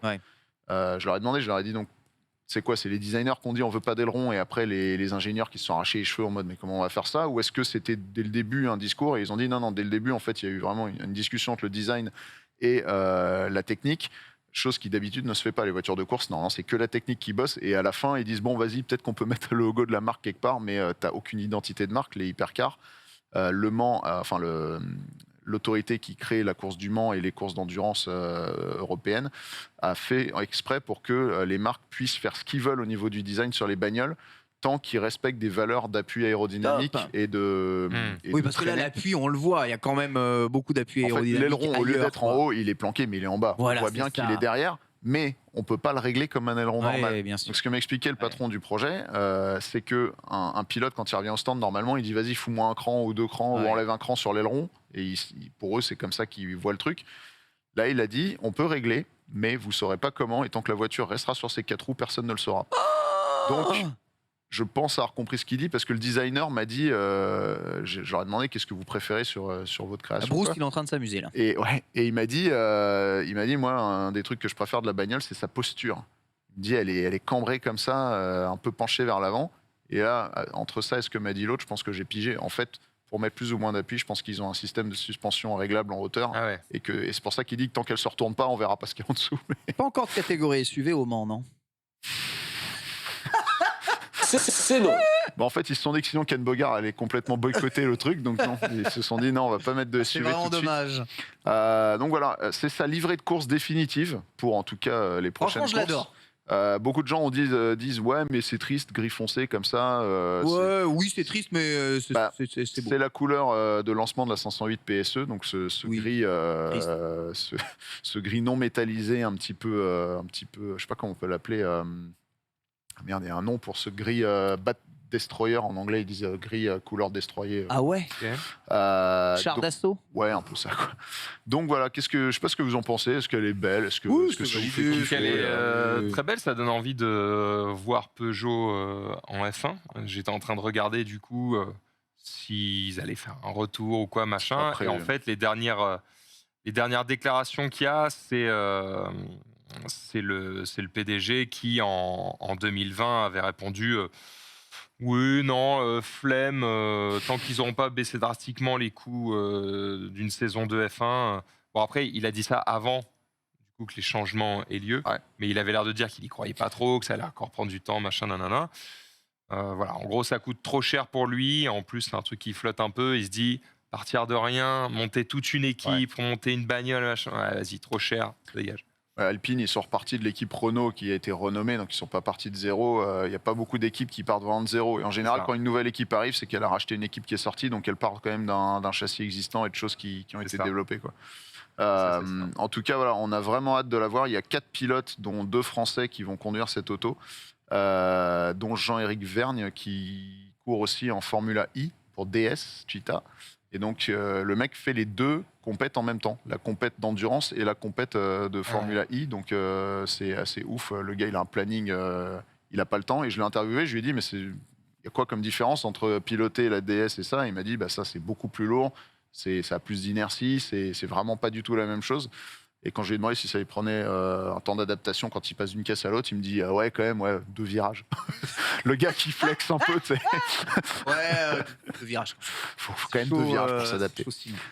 Et donc, première course, le 10 juillet. Ça arrive très, très, très vite, sachant que là, la voiture, elle est en cours de fiabilisation. Ils ont dit, là, en fait, ils la matraquent pour péter tout ce qu'ils peuvent péter pour engranger de l'expérience avant d'être en course, parce qu'ils disent, vaut mieux qu'on pète des trucs maintenant que pendant la course. Mais c'est marrant, parce que tu vois vraiment, c'était un peu émouvant, on assiste à la naissance d'une équipe, parce que c'est quand même, à part quelques personnes qui devaient déjà se connaître, toute l'équipe, c'est une nouvelle équipe qui bosse ensemble sur ce projet. Et quand on était là-bas pour filmer, il y avait les mécanos qui s'entraînaient à changer les roues. Et le mec m'expliquait, il me dit, mais en fait, en NASCAR, par exemple, les mecs, pour changer les roues des bagnoles, ils ont des athlètes. C'est-à-dire qu'ils ont des gars qui sont là que pour changer les roues, qui sont des haltérophiles et tout, ils s'en foutent. Nous, on est obligé que ce soit des mécanos, donc on doit choisir des mécanos de l'équipe en disant, bah, toi, tu vas devoir changer les roues. Et c'est pas des athlètes, les mecs. Donc il dit, en fait, on doit concilier le meilleur des 2 mondes. Mais et tu vois, il y a des gars qui s'entraînaient et en 20 minutes, on les a vus progresser. Ils sont passés de 20 secondes à 13 secondes. Quoi. Et ils continuaient à s'entraîner. Et c'est marrant parce que tu te dis, c'est pas tous les jours que tu as l'occasion de voir des mecs qui n'ont pas encore fait leur première course et qui sont en train de s'entraîner, mais dur comme fer. Quoi. Ça régale. Donc voilà, je vais voir. J'ai demandé à Peugeot si je pouvais peut-être suivre un peu l'aventure de la bagnole, aller sur 2-3 courses pour voir un peu comment se passe l'équipe, tu vois, en mode. Dans les backstage, voir un peu ce qui se passe, quoi. Mais en tout cas, c'est excitant. Elle fait un bruit absolument pharaonique. Le son est vraiment cool parce que si vous vous souvenez, la 908 c'était du diesel. Là, on est revenu à de l'essence. Oui. Voilà. Donc le bruit est un peu plus sympa. Tu penses qu'il y aura une catégorie un jour pile à combustible hydrogène au Mans ou pas? Forcément, puisque c'est des laboratoires de toutes les nouvelles technologies. Bah ouais. Donc oui. Autant électrique, c'est inenvisageable sur de l'endurance, mais pile à combustible, ça peut s'envisager, non? Ouais, carrément. Bon, électrique, c'est inenvisageable pour l'instant, mais Oui, pour l'instant, oui. ça va venir. oui. Oh. Un peu de bruit.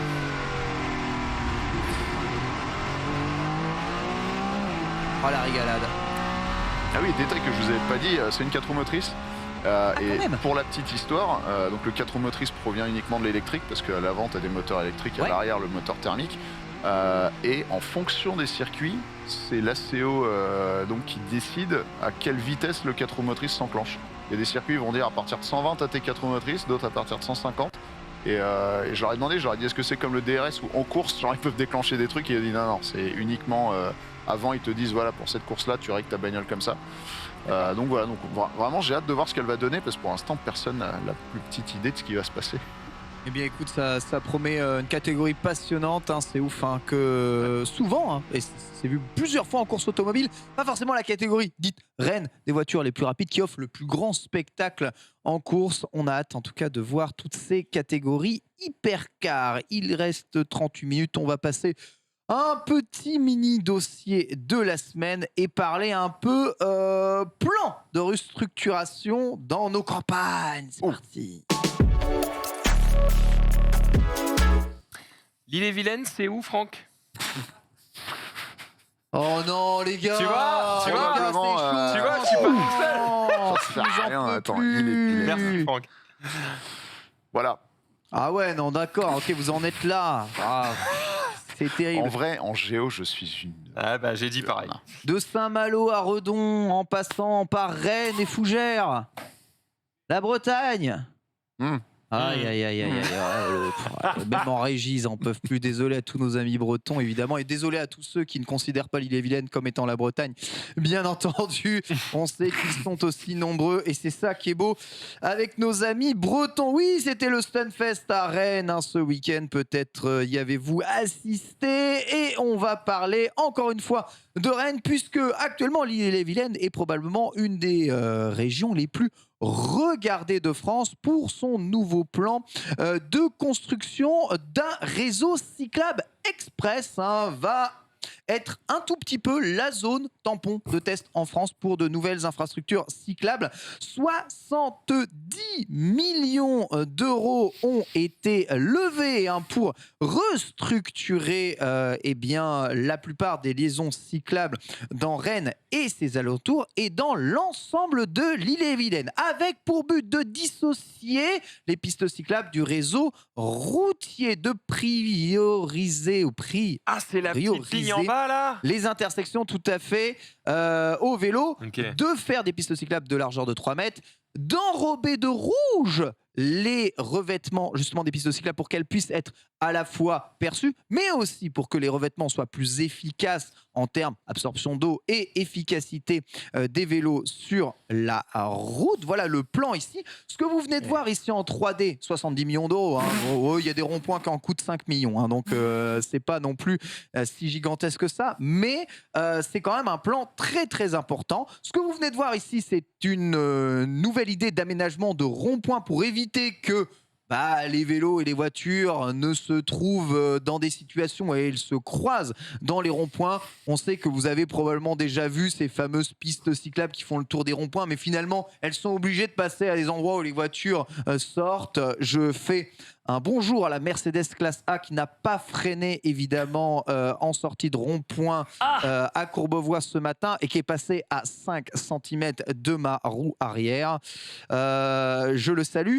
Mais bon, les infrastructures, c'est évidemment toujours très, très, très important. Et là, l'idée, surtout sur des ronds-points qui peuvent accueillir quand même des 9500 véhicules par heure en heure de pointe, donc c'est-à-dire vraiment beaucoup, beaucoup, beaucoup de trafic, bien de faire en sorte que les vélos soient pas là-dedans. Déjà pour pas faire chier les automobilistes, ça casse les couilles les automobilistes les vélos au milieu des ronds-points.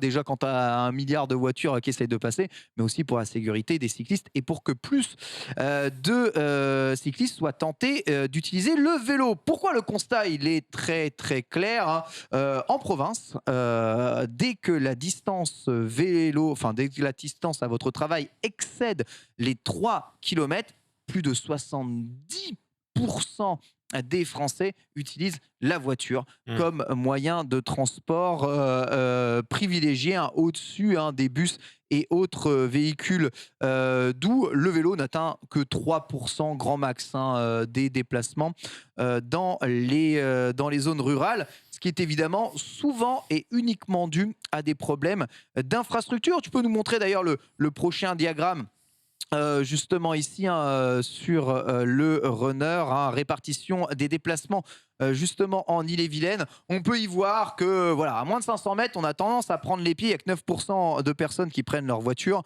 mais entre 500 et 1 km, ça prend la voiture à 37%. Entre 1 et 2 km, là, ça explose. 58% de voitures et au-dessus de 2 km, il n'y a plus personne dans Paname. C'est la bagnole. Et ce qui est ouf, on rappelle que c'est en province, donc il n'y a pas le métro ou le RER, des trucs comme ça. Donc c'est 1,5% de bus, 3% de vélo, et au-dessus de 5 km, le vélo est tellement négligeable qu'il n'apparaît même plus, c'est full bagnole, et au-dessus de 20 km, évidemment, full bagnole pour faire la totalité des transports, mais beaucoup plus d'utilisation de transports en commun. Ça doit effectivement être un problème d'infrastructure, puisque je me dis, ça va, 5 km en vélo, c'est pas la mort non plus. Non, c'est pas la mort, mais bon, c'est désagréable quand tu dois croiser des voitures, quand tu dois faire ça. Est-ce qu'il n'y aurait pas aussi le temps qui rentre en compte? Je Ouais, sais qu'il fait toujours beau en Bretagne. Oui, non, il peut pas plus en Bretagne que chez nous à Paris, tu sais, c'est juste une impression qu'on a. Et tu es déjà allé à Londres? Londres, il fait un vieux temps de merde. C'est vrai. Ouais, mais ils ont la... Crois-moi, à Londres, ils en ont rien à foutre, ils sont tous à vélo, même s'il pleut. Hein. Et les Bretons, C'est des Anglais, ils pleurent voilà, toute c'est la l'année, Grande-Bretagne, et là, c'est la Petite-Bretagne. Les Bretons, ils ont pas peur. C'est pas la pluie qui leur fait peur, tu vois. Alors peut-être que toi, t'es douillé dans ta petite voiture, t'as peur de prendre quelques gouttes d'eau. Un Breton, ça n'a pas peur de la pluie, d'accord, ok. C'est né dedans. Bon, est-ce qu'on a des Bretons dans le chat qui viennent nous faire Est-ce que vous êtes un nés dans la témoignage? pluie? Est-ce que vous êtes né dans la pluie? Tout à fait. C'est fort possible. On a d'autres photos là, justement, un peu des plans qu'ils veulent faire au niveau des ronds-points, très avec un long trafic. Donc vous voyez, donc non seulement ces zones vont éviter les ronds-points, mais ils vont être full éclairés et vont avoir des petites accroches justement pour reprendre, parce qu'il peut y avoir des pentes assez hautes pour passer juste en dessous. Ça te rend fou ça, Franck, de voir des trucs comme ça? Ce qui me rend fou, c'est juste d'imaginer les boulots d'évacuation de flotte, parce que ça, sinon, ça va devenir des torrents, quoi. Exactement, exactement. Il faut bien prévoir le truc et éviter évidemment qu'il y ait des grosses gouttières qui puissent être dangereux. En effet, pour les vélos, c'est évidemment très Tu peux faire important. un aqualand gratuit pour les voisins. tu prends ton bateau gonflable. C'est vrai. Les infrastructures sont de plus en plus importantes parce que le constat est très clair. Si on fait un petit baromètre des villes cyclables et qu'on demande aux gens un tout petit peu ce qu'ils pensent globalement des vélos et de leur infrastructure, voilà ce que les gens répondent. C'est la set suivante. Voilà, parfait. En régie, impeccable. 80% des gens estiment qu'à vélo, il est important d'être séparé du trafic motorisé. Vous êtes d'accord avec ça, hein? Toi, c'est ce que tu estimes. Rouler sur la route à vélo. Je m'en fous des vélos. Par contre, en tant que pilote de voiture, je ne peux pas voir de vélo sur ma voie. On est d'accord. Donc toi, tu serais dans ces 80% là. Ouais. D'accord, ok. 92% estiment que les vols de vélos sont trop fréquents et craignent pour la sécurité de leur vélo. Si on interroge globalement des Français de base. Ce qui est, bon, là pour le coup, un truc quand même méga overchiant. Alors c'est méga overchiant et pire que ça, c'est honteux que ce soit normal. C'est-à-dire que, qu'en fait, t'en parles aux là, gens. 92%, c'est normal. Voilà, ils se disent pas est-ce que mon vélo va se faire voler? Ils se disent quand est-ce qu'il va se faire voler? Et c'est quand même d'une tristesse incroyable. Je trouve ça aussi très triste. 20% trouvent qu'il est facile de stationner son vélo près des gares et des stations de transport en commun. C'est-à-dire que c'est peu quand même. En vrai, si tu vas aller dans les transports en commun pour aller loin, on va dire que la solution vélo pour y aller n'est pas spécialement ce qui va être le plus utilisé. Tu vois, admettons que tu habites très loin dans une gare de RER qui t'emmène justement à Paris, vachement loin, inutile d'y aller en vélo. Par contre, aller en vélo à cette gare, stationner ton vélo, prendre le RER et puis revenir une fois que tu as terminé pour reprendre ton vélo, eh bien, ça n'est pas envisagé par beaucoup de personnes. Et enfin, 90% des gens estiment que les conditions actuelles ne permettent pas aux enfants et aux personnes âgées de se déplacer à vélo en sécurité. Je suis d'accord avec toi. Voilà, ce genre de baromètre montre bien que le problème principal de pourquoi les gens ne prennent pas du vélo, c'est pas que les gens sont des gros feignants, c'est qu'ils ont peur pour leur putain de life. C'est tout. Donc le problème, c'est l'infrastructure et c'est pour ça que changer les infrastructures est évidemment très important. Voilà du coup ce qui a été décidé en Bretagne. Alors dites-moi ce que vous en pensez. Les pistes cyclables vont être tracées en rouge pour être plus visibles, toujours séparées, comme vous pouvez le voir, soit de 25 cm d'interplein, 50 cm d'un trottoir, 75 cm de n'importe quel poteau, 1 mètre des murs et quoi qu'il arrive, tout le temps, plus de 2 mètres de n'importe quelle route. Toutes les pistes cyclables devront faire minimum 3 mètres de largeur et donc être différentes d'un point de vue de couleur au niveau de leur design. Plutôt semble assez bon. Franck, tu valides? Ouais, c'est stylé. C'est stylé. 3 mètres pour une piste cyclable, j'ai du mal à m'en rendre compte. Ça suffit largement. Ça permet de doubler sans avoir à croiser la ligne. Tu peux être à 2 vélos sur 1 mètre de face. Ah oui. Ok. Je sais pas si tu as vu, c'est facile de voir. Regarde ce que représentent 50 voitures sur la route, regarde ce que représentent 50 vélos sur la route. Non, mais ça, je sais. Tu vois la différence. Mais oui, tu peux. En fait, c'est plus large. Voilà, ça représente ça. Merci, parfait.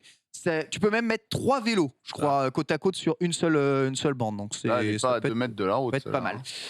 Là, on est à. Alors, c'est une route à 30, ça, qui vient de terminer à 30. Donc, On est sur une zone, en tout cas, de croisement. Donc ça, c'est une des toutes premières pistes qui vient d'être construite. Donc elle ne fait pas partie encore du plan d'urbanisme de la région Ille-et-Vilaine. Ça, c'est une des toutes premières, d'accord? Donc c'est juste un exemple que je vous ai montré qui a déjà été construit justement dans le département au nord de Rennes. Et voici du coup ce qui est prévu pour les intersections. Il s'agirait de finir le passage piéton par contre. Parce que Voilà, exactement. le mec peut avancer et puis... Exactement. Mais c'est une remarque intéressante parce qu'évidemment, c'est bien sympa, mais il faut aussi que et les piétons et les automobilistes puissent s'y retrouver dans ce genre de situation. Voilà du coup ce qui est décidé pour les ronds-points et c'est le dernier, enfin pour les intersections, c'est le dernier asset. Donc on va dessiner d'une bande orange sur l'asphalte tous les points d'intersection avec les véhicules, avec deux types. Soit les véhicules sont prioritaires, c'est donc à droite, et à ce moment-là, on va avoir les bandes rouges qui s'arrêtent net avec les panneaux. Cédez le passage, les gars, c'est les voitures qui ont priorité par rapport à ça. On indique quand même aux voitures que les vélos peuvent passer ici, mais ce sont les voitures qui sont prioritaires. Soit on a le cas où on arrête du coup avec le fameux goudron rouge, car c'est la couleur du goudron qui est là, et on peint l'asphalte en orange pour indiquer qu'ici il y a un passage de vélo prioritaire et qu'il faut laisser la priorité. C'est bien. Tout à fait. Voilà. C'est bien parce que c'est très clair. Ouais. Très clair, très compréhensible. C'est vraiment pas mal du tout. Ah ouais.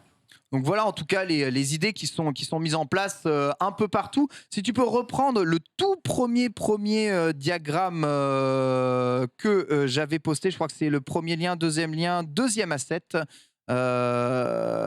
Mon bon Denis, voilà, on va voir où est-ce que ça prendra en compte. Donc vous voyez ici, surtout dans la région de Rennes, on va faire des ponts pour aller dans les banlieues les plus fréquentées de Rennes jusqu'à Rennes plus facilement, mais aussi tu vois Dinard-Saint-Malo va être relié par ces plans-là, pas des pistes cyclables, Pimpon et Pélan-le-Grand. Voilà les grandes régions de Bretagne. On va aussi créer des aménagements de réseaux secondaires locaux, donc c'est un plan et un budget supplémentaire, des aménagements pour les grands itinéraires, donc pour tous ceux qui veulent faire de l'itinérance aussi en Bretagne en toute sécurité, et des contournements de ville, ça aussi, pour éviter évidemment d'avoir à s'entrechoquer avec le trafic. Voilà un grand plan de mobilité qui verra le jour en totalité en 2025. Un plan qui, s'il développe la pratique du vélo en Bretagne, chose très demandée un peu d'ailleurs par nos amis bretons qui sont plutôt extrêmement en avance sur le développement du vélo dans leur région, sera probablement suivi dans toute la France.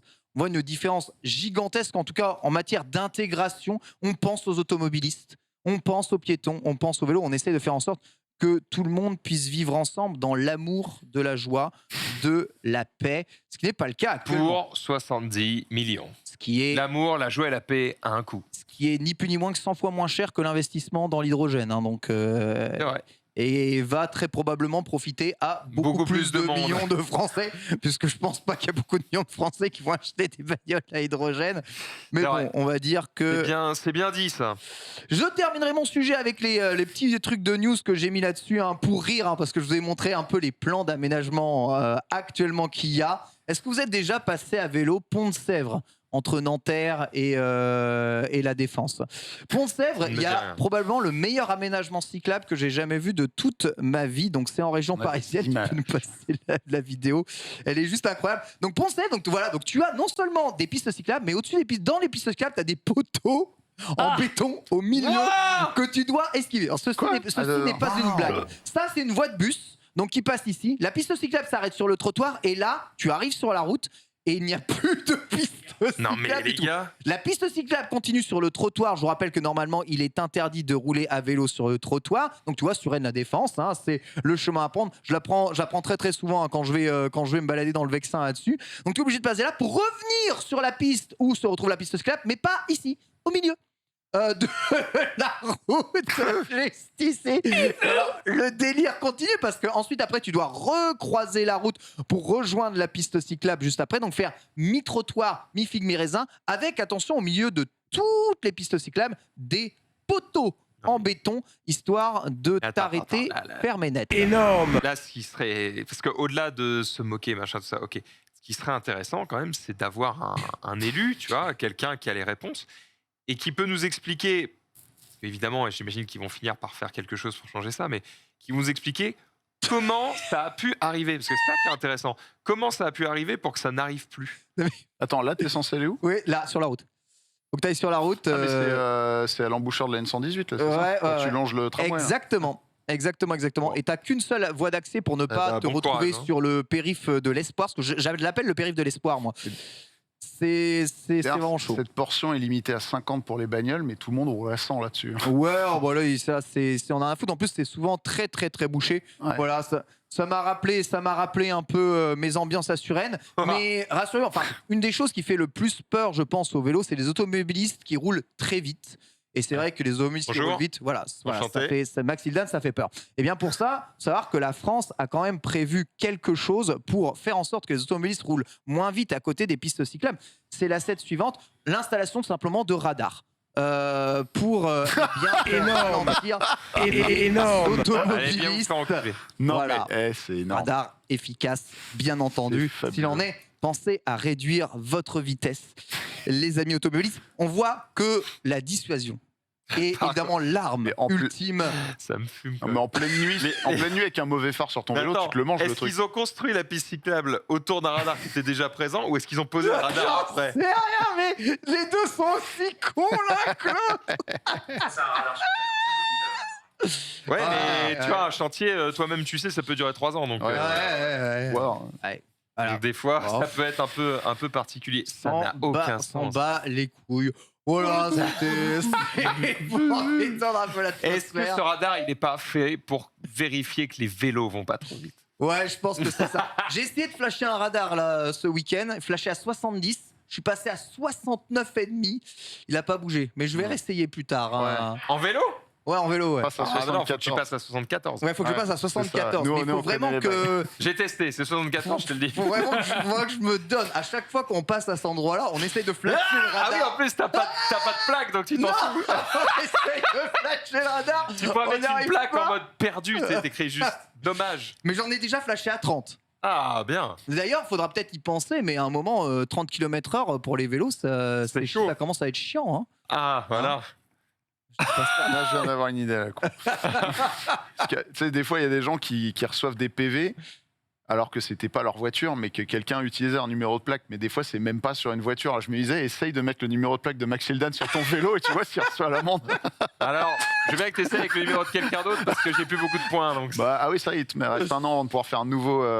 c'est ça. Là, pendant un an, il faut que je me tienne Ouais, à carreau. ouais, c'est vrai. Ah. Et franchement, pour le moment, je tiens. Je roule plus sur la voie de gauche. Je suis à 71. Je vais jamais tenir. Non, mais j'ai Pour le été moment, dans sa situation. J'ai des moments de crainte, mais au-delà de tout le plaisir que peut me procurer ma voiture et la vitesse T'en et as les deux trop réunis, besoin. j'ai trop besoin de mon Ouais. permis, donc on va arrêter. Ah non, quand t'es en dernière limite comme ça, tu conduis, mais comme un élève. Ouais.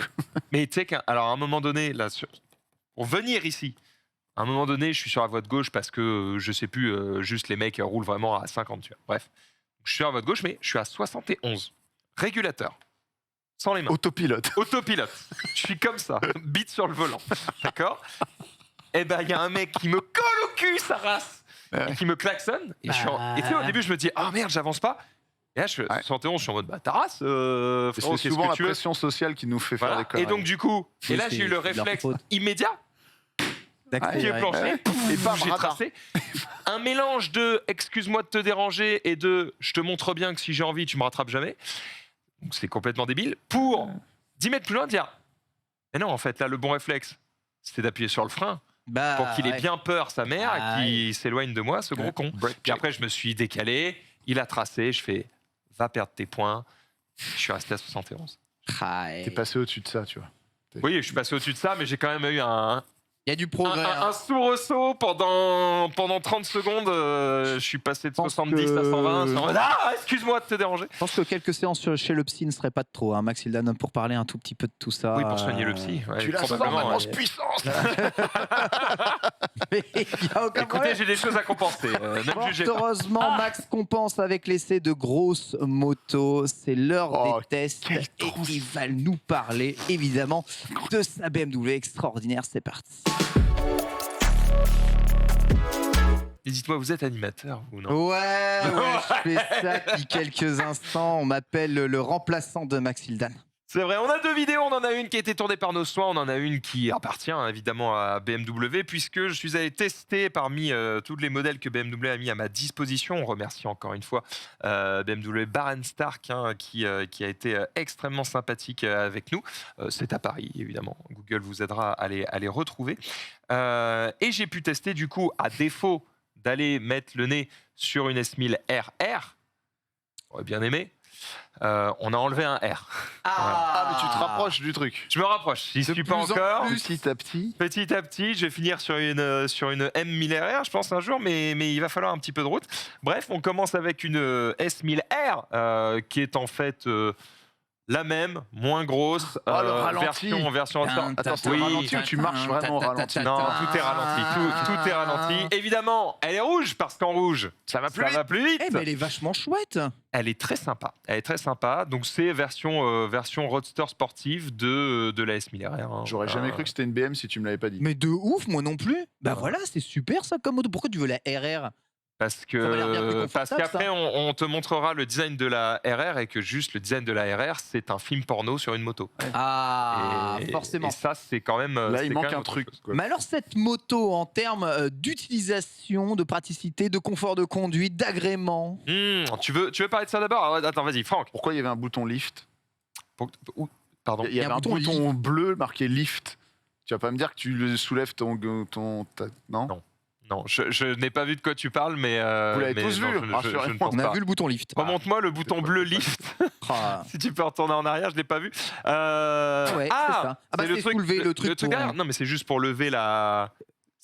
Le siège arrière. C'est juste pour le siège arrière. Ok, Ouais. c'est pas comme sur les voitures, un truc pour soulever pour qu'elle passe les dodanes, parce que je me dis c'est une moto. quoi. Non, Elle y a passe pas de les dodanes. problème. Il n'y a pas de problème avec ça, elle passe les dodanes. J'ai même pu tester le fait qu'elle passe les dodanes, puisque pour me rendre à cet endroit-là, il y a un moment où j'ai poussé un petit peu parce qu'il n'y a rien, il n'y a personne. Puis à un moment, je fais. Attends, il y a un dodan ici. Ouais, je fais oui, il y a un dodan. Mais ça, c'est bien passé. J'ai une anecdote par rapport au Dodan. T'as souffert? Ouais, non, mais j'ai fait une sortie vélo. Le compteur est évidemment flouté pour des raisons évidentes. J'ai fait une sortie vélo de dimanche matin et il y a une McLaren qui m'a retardé parce qu'elle n'arrivait pas à passer les Dodanes dans un village. Donc on était à 10 derrière, on pouvait pas dépasser, trop gros coup. L'autre, il avait son hypercar à 500 000 balles et personne pouvait doubler, faisait chier tout le monde. Dommage, hein? Casse les couilles. Mais maintenant, sur les hypercars, ils mettent des trucs pour lever la carrosserie. Des lifts. Ça arrive, le lift. Voilà, Elle est basse, là, exactement. quoi, c'est la 720S, elle est basse quand même. On revient sur la S1000RR, si vous le voulez bien, tu peux laisser la vidéo défiler, elle va tranquillement montrer des... Ah, bah alors ça c'est un petit peu chiant, je viens de me faire Ah bah il se passe quoi? léser par le web. Ah bah non. Qu'est-ce qui se passe? Ah bah alors? Quoi? Non, je sais pas. Tu t'es baisé par le web, pourquoi? Non, parce que j'avais ma page avec toutes les infos sur la moto. Moi je et regardais évidemment, juste que t'avais ça marché fonctionne. sur une crotte, mais visiblement pas du tout. Non, les bottes sont d'une propreté impeccable. Ce plan est rigolo, voilà, ça permet de bien voir la roue qui tourne et de me voir placer les vitesses. On est évidemment au maximum là-dessus. J'essaie de retrouver évidemment ma page, parce que sinon c'est chiant, parce que j'ai pas toutes les infos en tête, mais je vais évidemment vous donner tout ça. Voilà, on y est, un peu de fiche technique les amis, et on y va. Donc cette BMW S1000RR qui, comme son nom l'indique, est une 1000 cm3, enfin pardon, R. j'ai dit RR, pardon, Ouais. R tout court. Tu vois, je veux tellement la RR que Je me projette là. que je me trompe. C'est en fait une 999 cm3, il y a donc mensonge sur la marchandise. C'est un 165 chevaux à 11 000 tours minute, 114 Nm à 9250 tours minute, donc voilà, faut pousser un peu pour sentir toute la puissance de ce moteur. Ah mais c'est coupeux. Rouler dans Paris ne va pas te permettre d'en éprouver tout le plaisir. Ah t'as pas encore...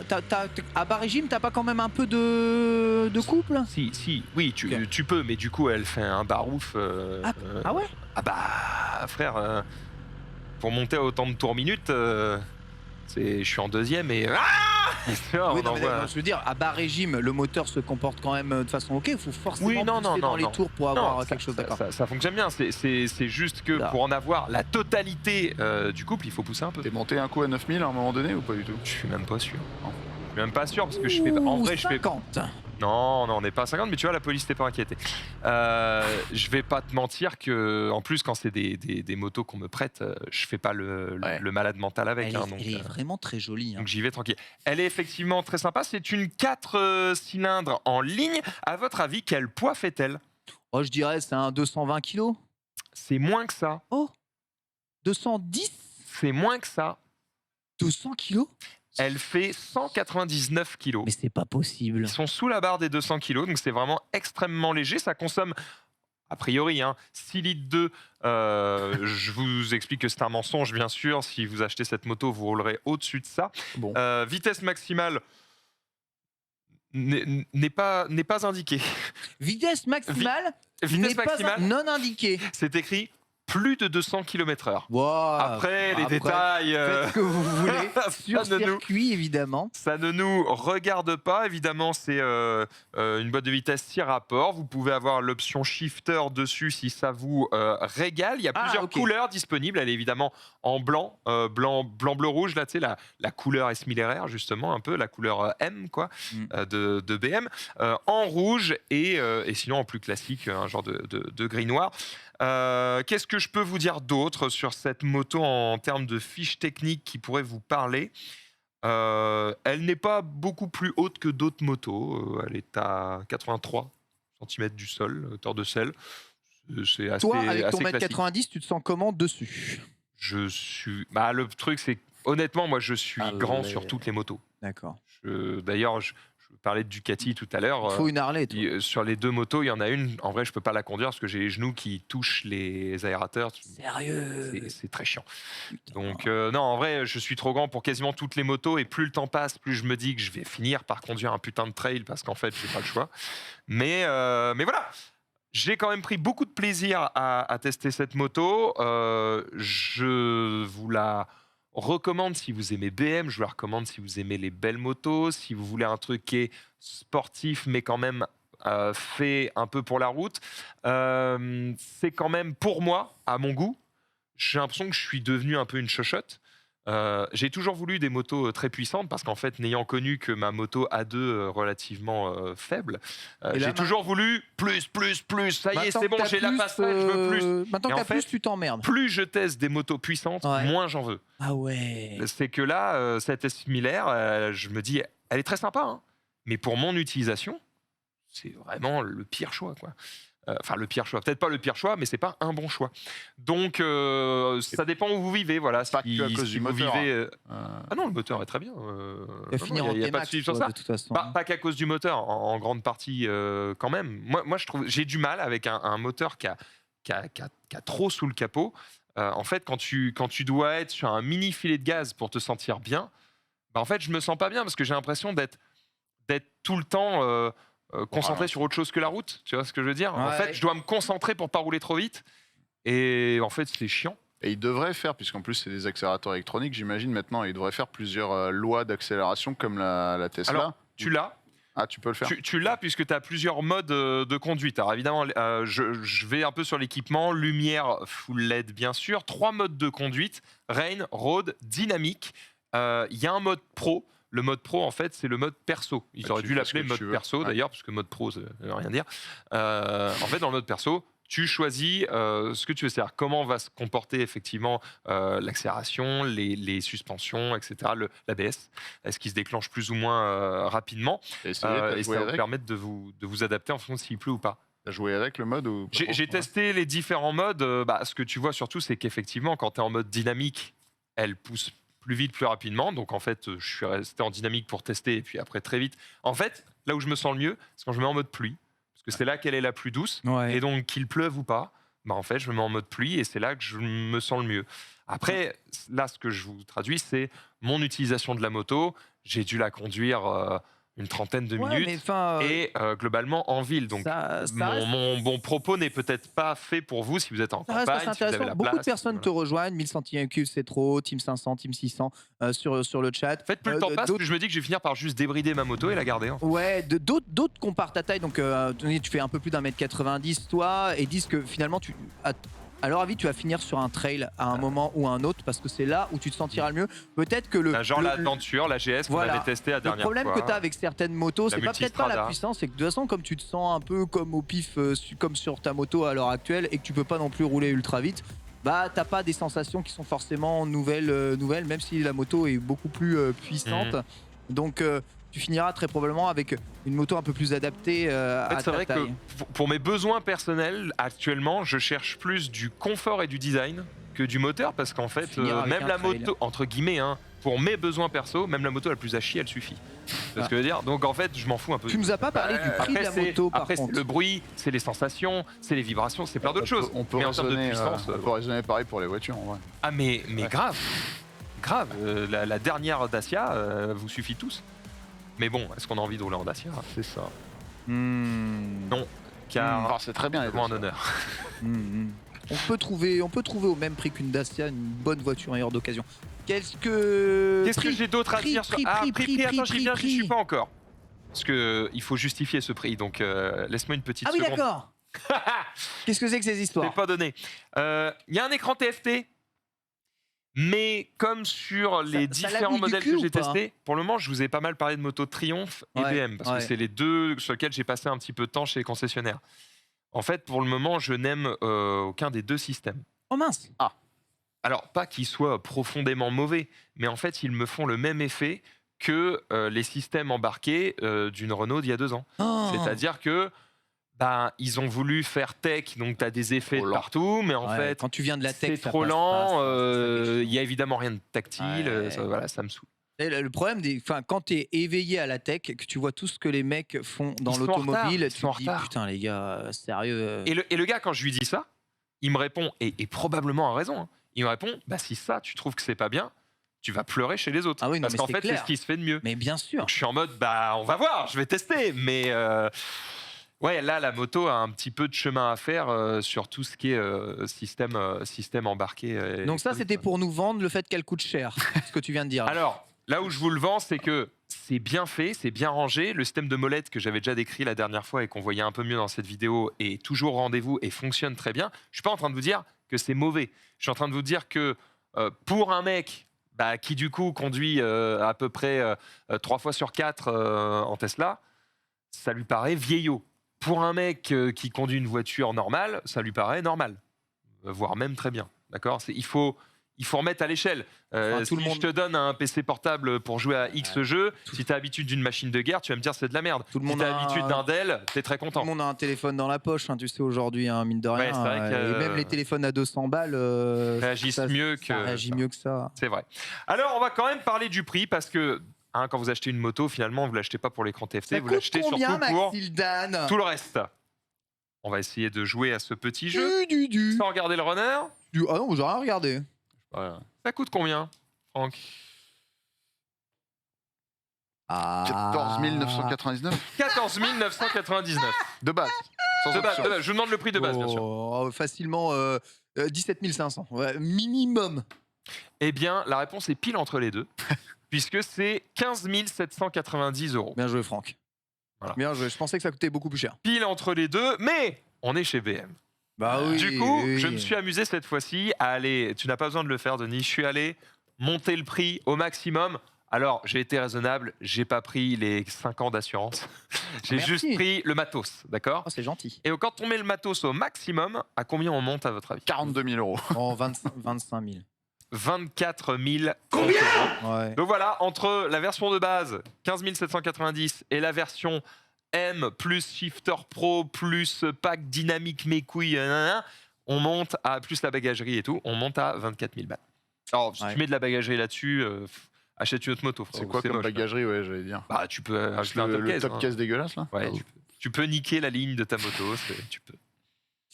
Et oui, 25 000 €, toute option. Très bonne remarque d'ailleurs de Brosse dans le chat. Il dit que les contraintes de vie entre un smartphone et un tableau de bord de moto ou d'automobile ne sont pas les mêmes. Conditions de C'est vrai. chauffe, conditions de... C'est Tu vrai. vois, un tableau de bord d'automobile, si jamais la chaleur chauffe dans ta voiture et qu'il fait très très chaud, il doit quand même rester Oui. fonctionnel, il doit pouvoir vrai. s'allumer, etc., etc.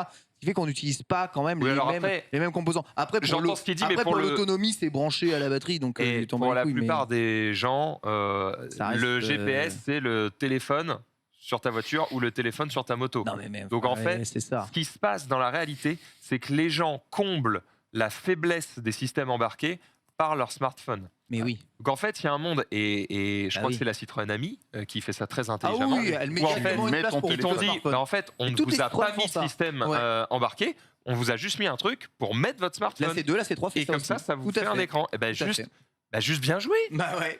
Juste GG, les gars. Merci. Voilà, c'est tout ce que j'ai à dire sur cette BMW S1000R. Elle est super cool, mais elle n'est pas faite pour mon utilisation. Il va falloir, Cependant, si elle vous fait de l'œil, allez la tester. Voilà. C'est une belle moto. Alors, trouver évidemment quelque chose qui fonctionne pour toi, Maxildan. Toi, Eh ben, j'étais chez Ducati ce week-end. J'ai testé de la Monster, j'ai testé la Street Fighter. La Street Fighter, je lui ai dit, est trop petite pour moi. Par contre, en termes de sensation, c'est une dinguerie. Le moteur et tout, c'est ce que nous disait hyper Aliston, kiffant. hein. Ouais. Mais vraiment, je peux pas monter dessus. J'ai les genoux qui tapent, Ouais, donc c'est c'est chiant. Et la Monster, qui en fait est plus petite, eh bien, a une forme qui en fait ne m'empêche pas de mettre mes jambes. Donc du coup, je suis mieux sur la Monster alors qu'elle est plus petite. Et pareil, le moteur est très agréable aussi. En fait, la Monster est une petite moto, contrairement à ce que son nom pourrait laisser penser. Donc des deux, en tout cas, j'ai préféré la Monster, qui est pourtant plus petite, moins puissante, moins chère. Voilà, tout simplement. Et en termes de sensation, j'ai adoré du coup ces moteurs Ducati qui, vraiment en termes de bruit, en termes de passage des rapports, en termes de couple, j'ai passé un bon moment sur ces motos. Je ne connaissais pas du tout les Ducati et j'ai eu cette impression qui m'a procuré beaucoup de plaisir que j'avais eu sur ma Honda actuelle. En fait, ma Honda actuelle, la CB 650R, quand je monte dessus, j'ai fait 200 mètres et j'avais l'impression d'être sur ma moto. Tu sais, d'être sur la moto que tu conduis depuis 10 ans et que tu connais par cœur. Elle est hyper sécurisante, tu vois, et t'as pas de surprise dessus.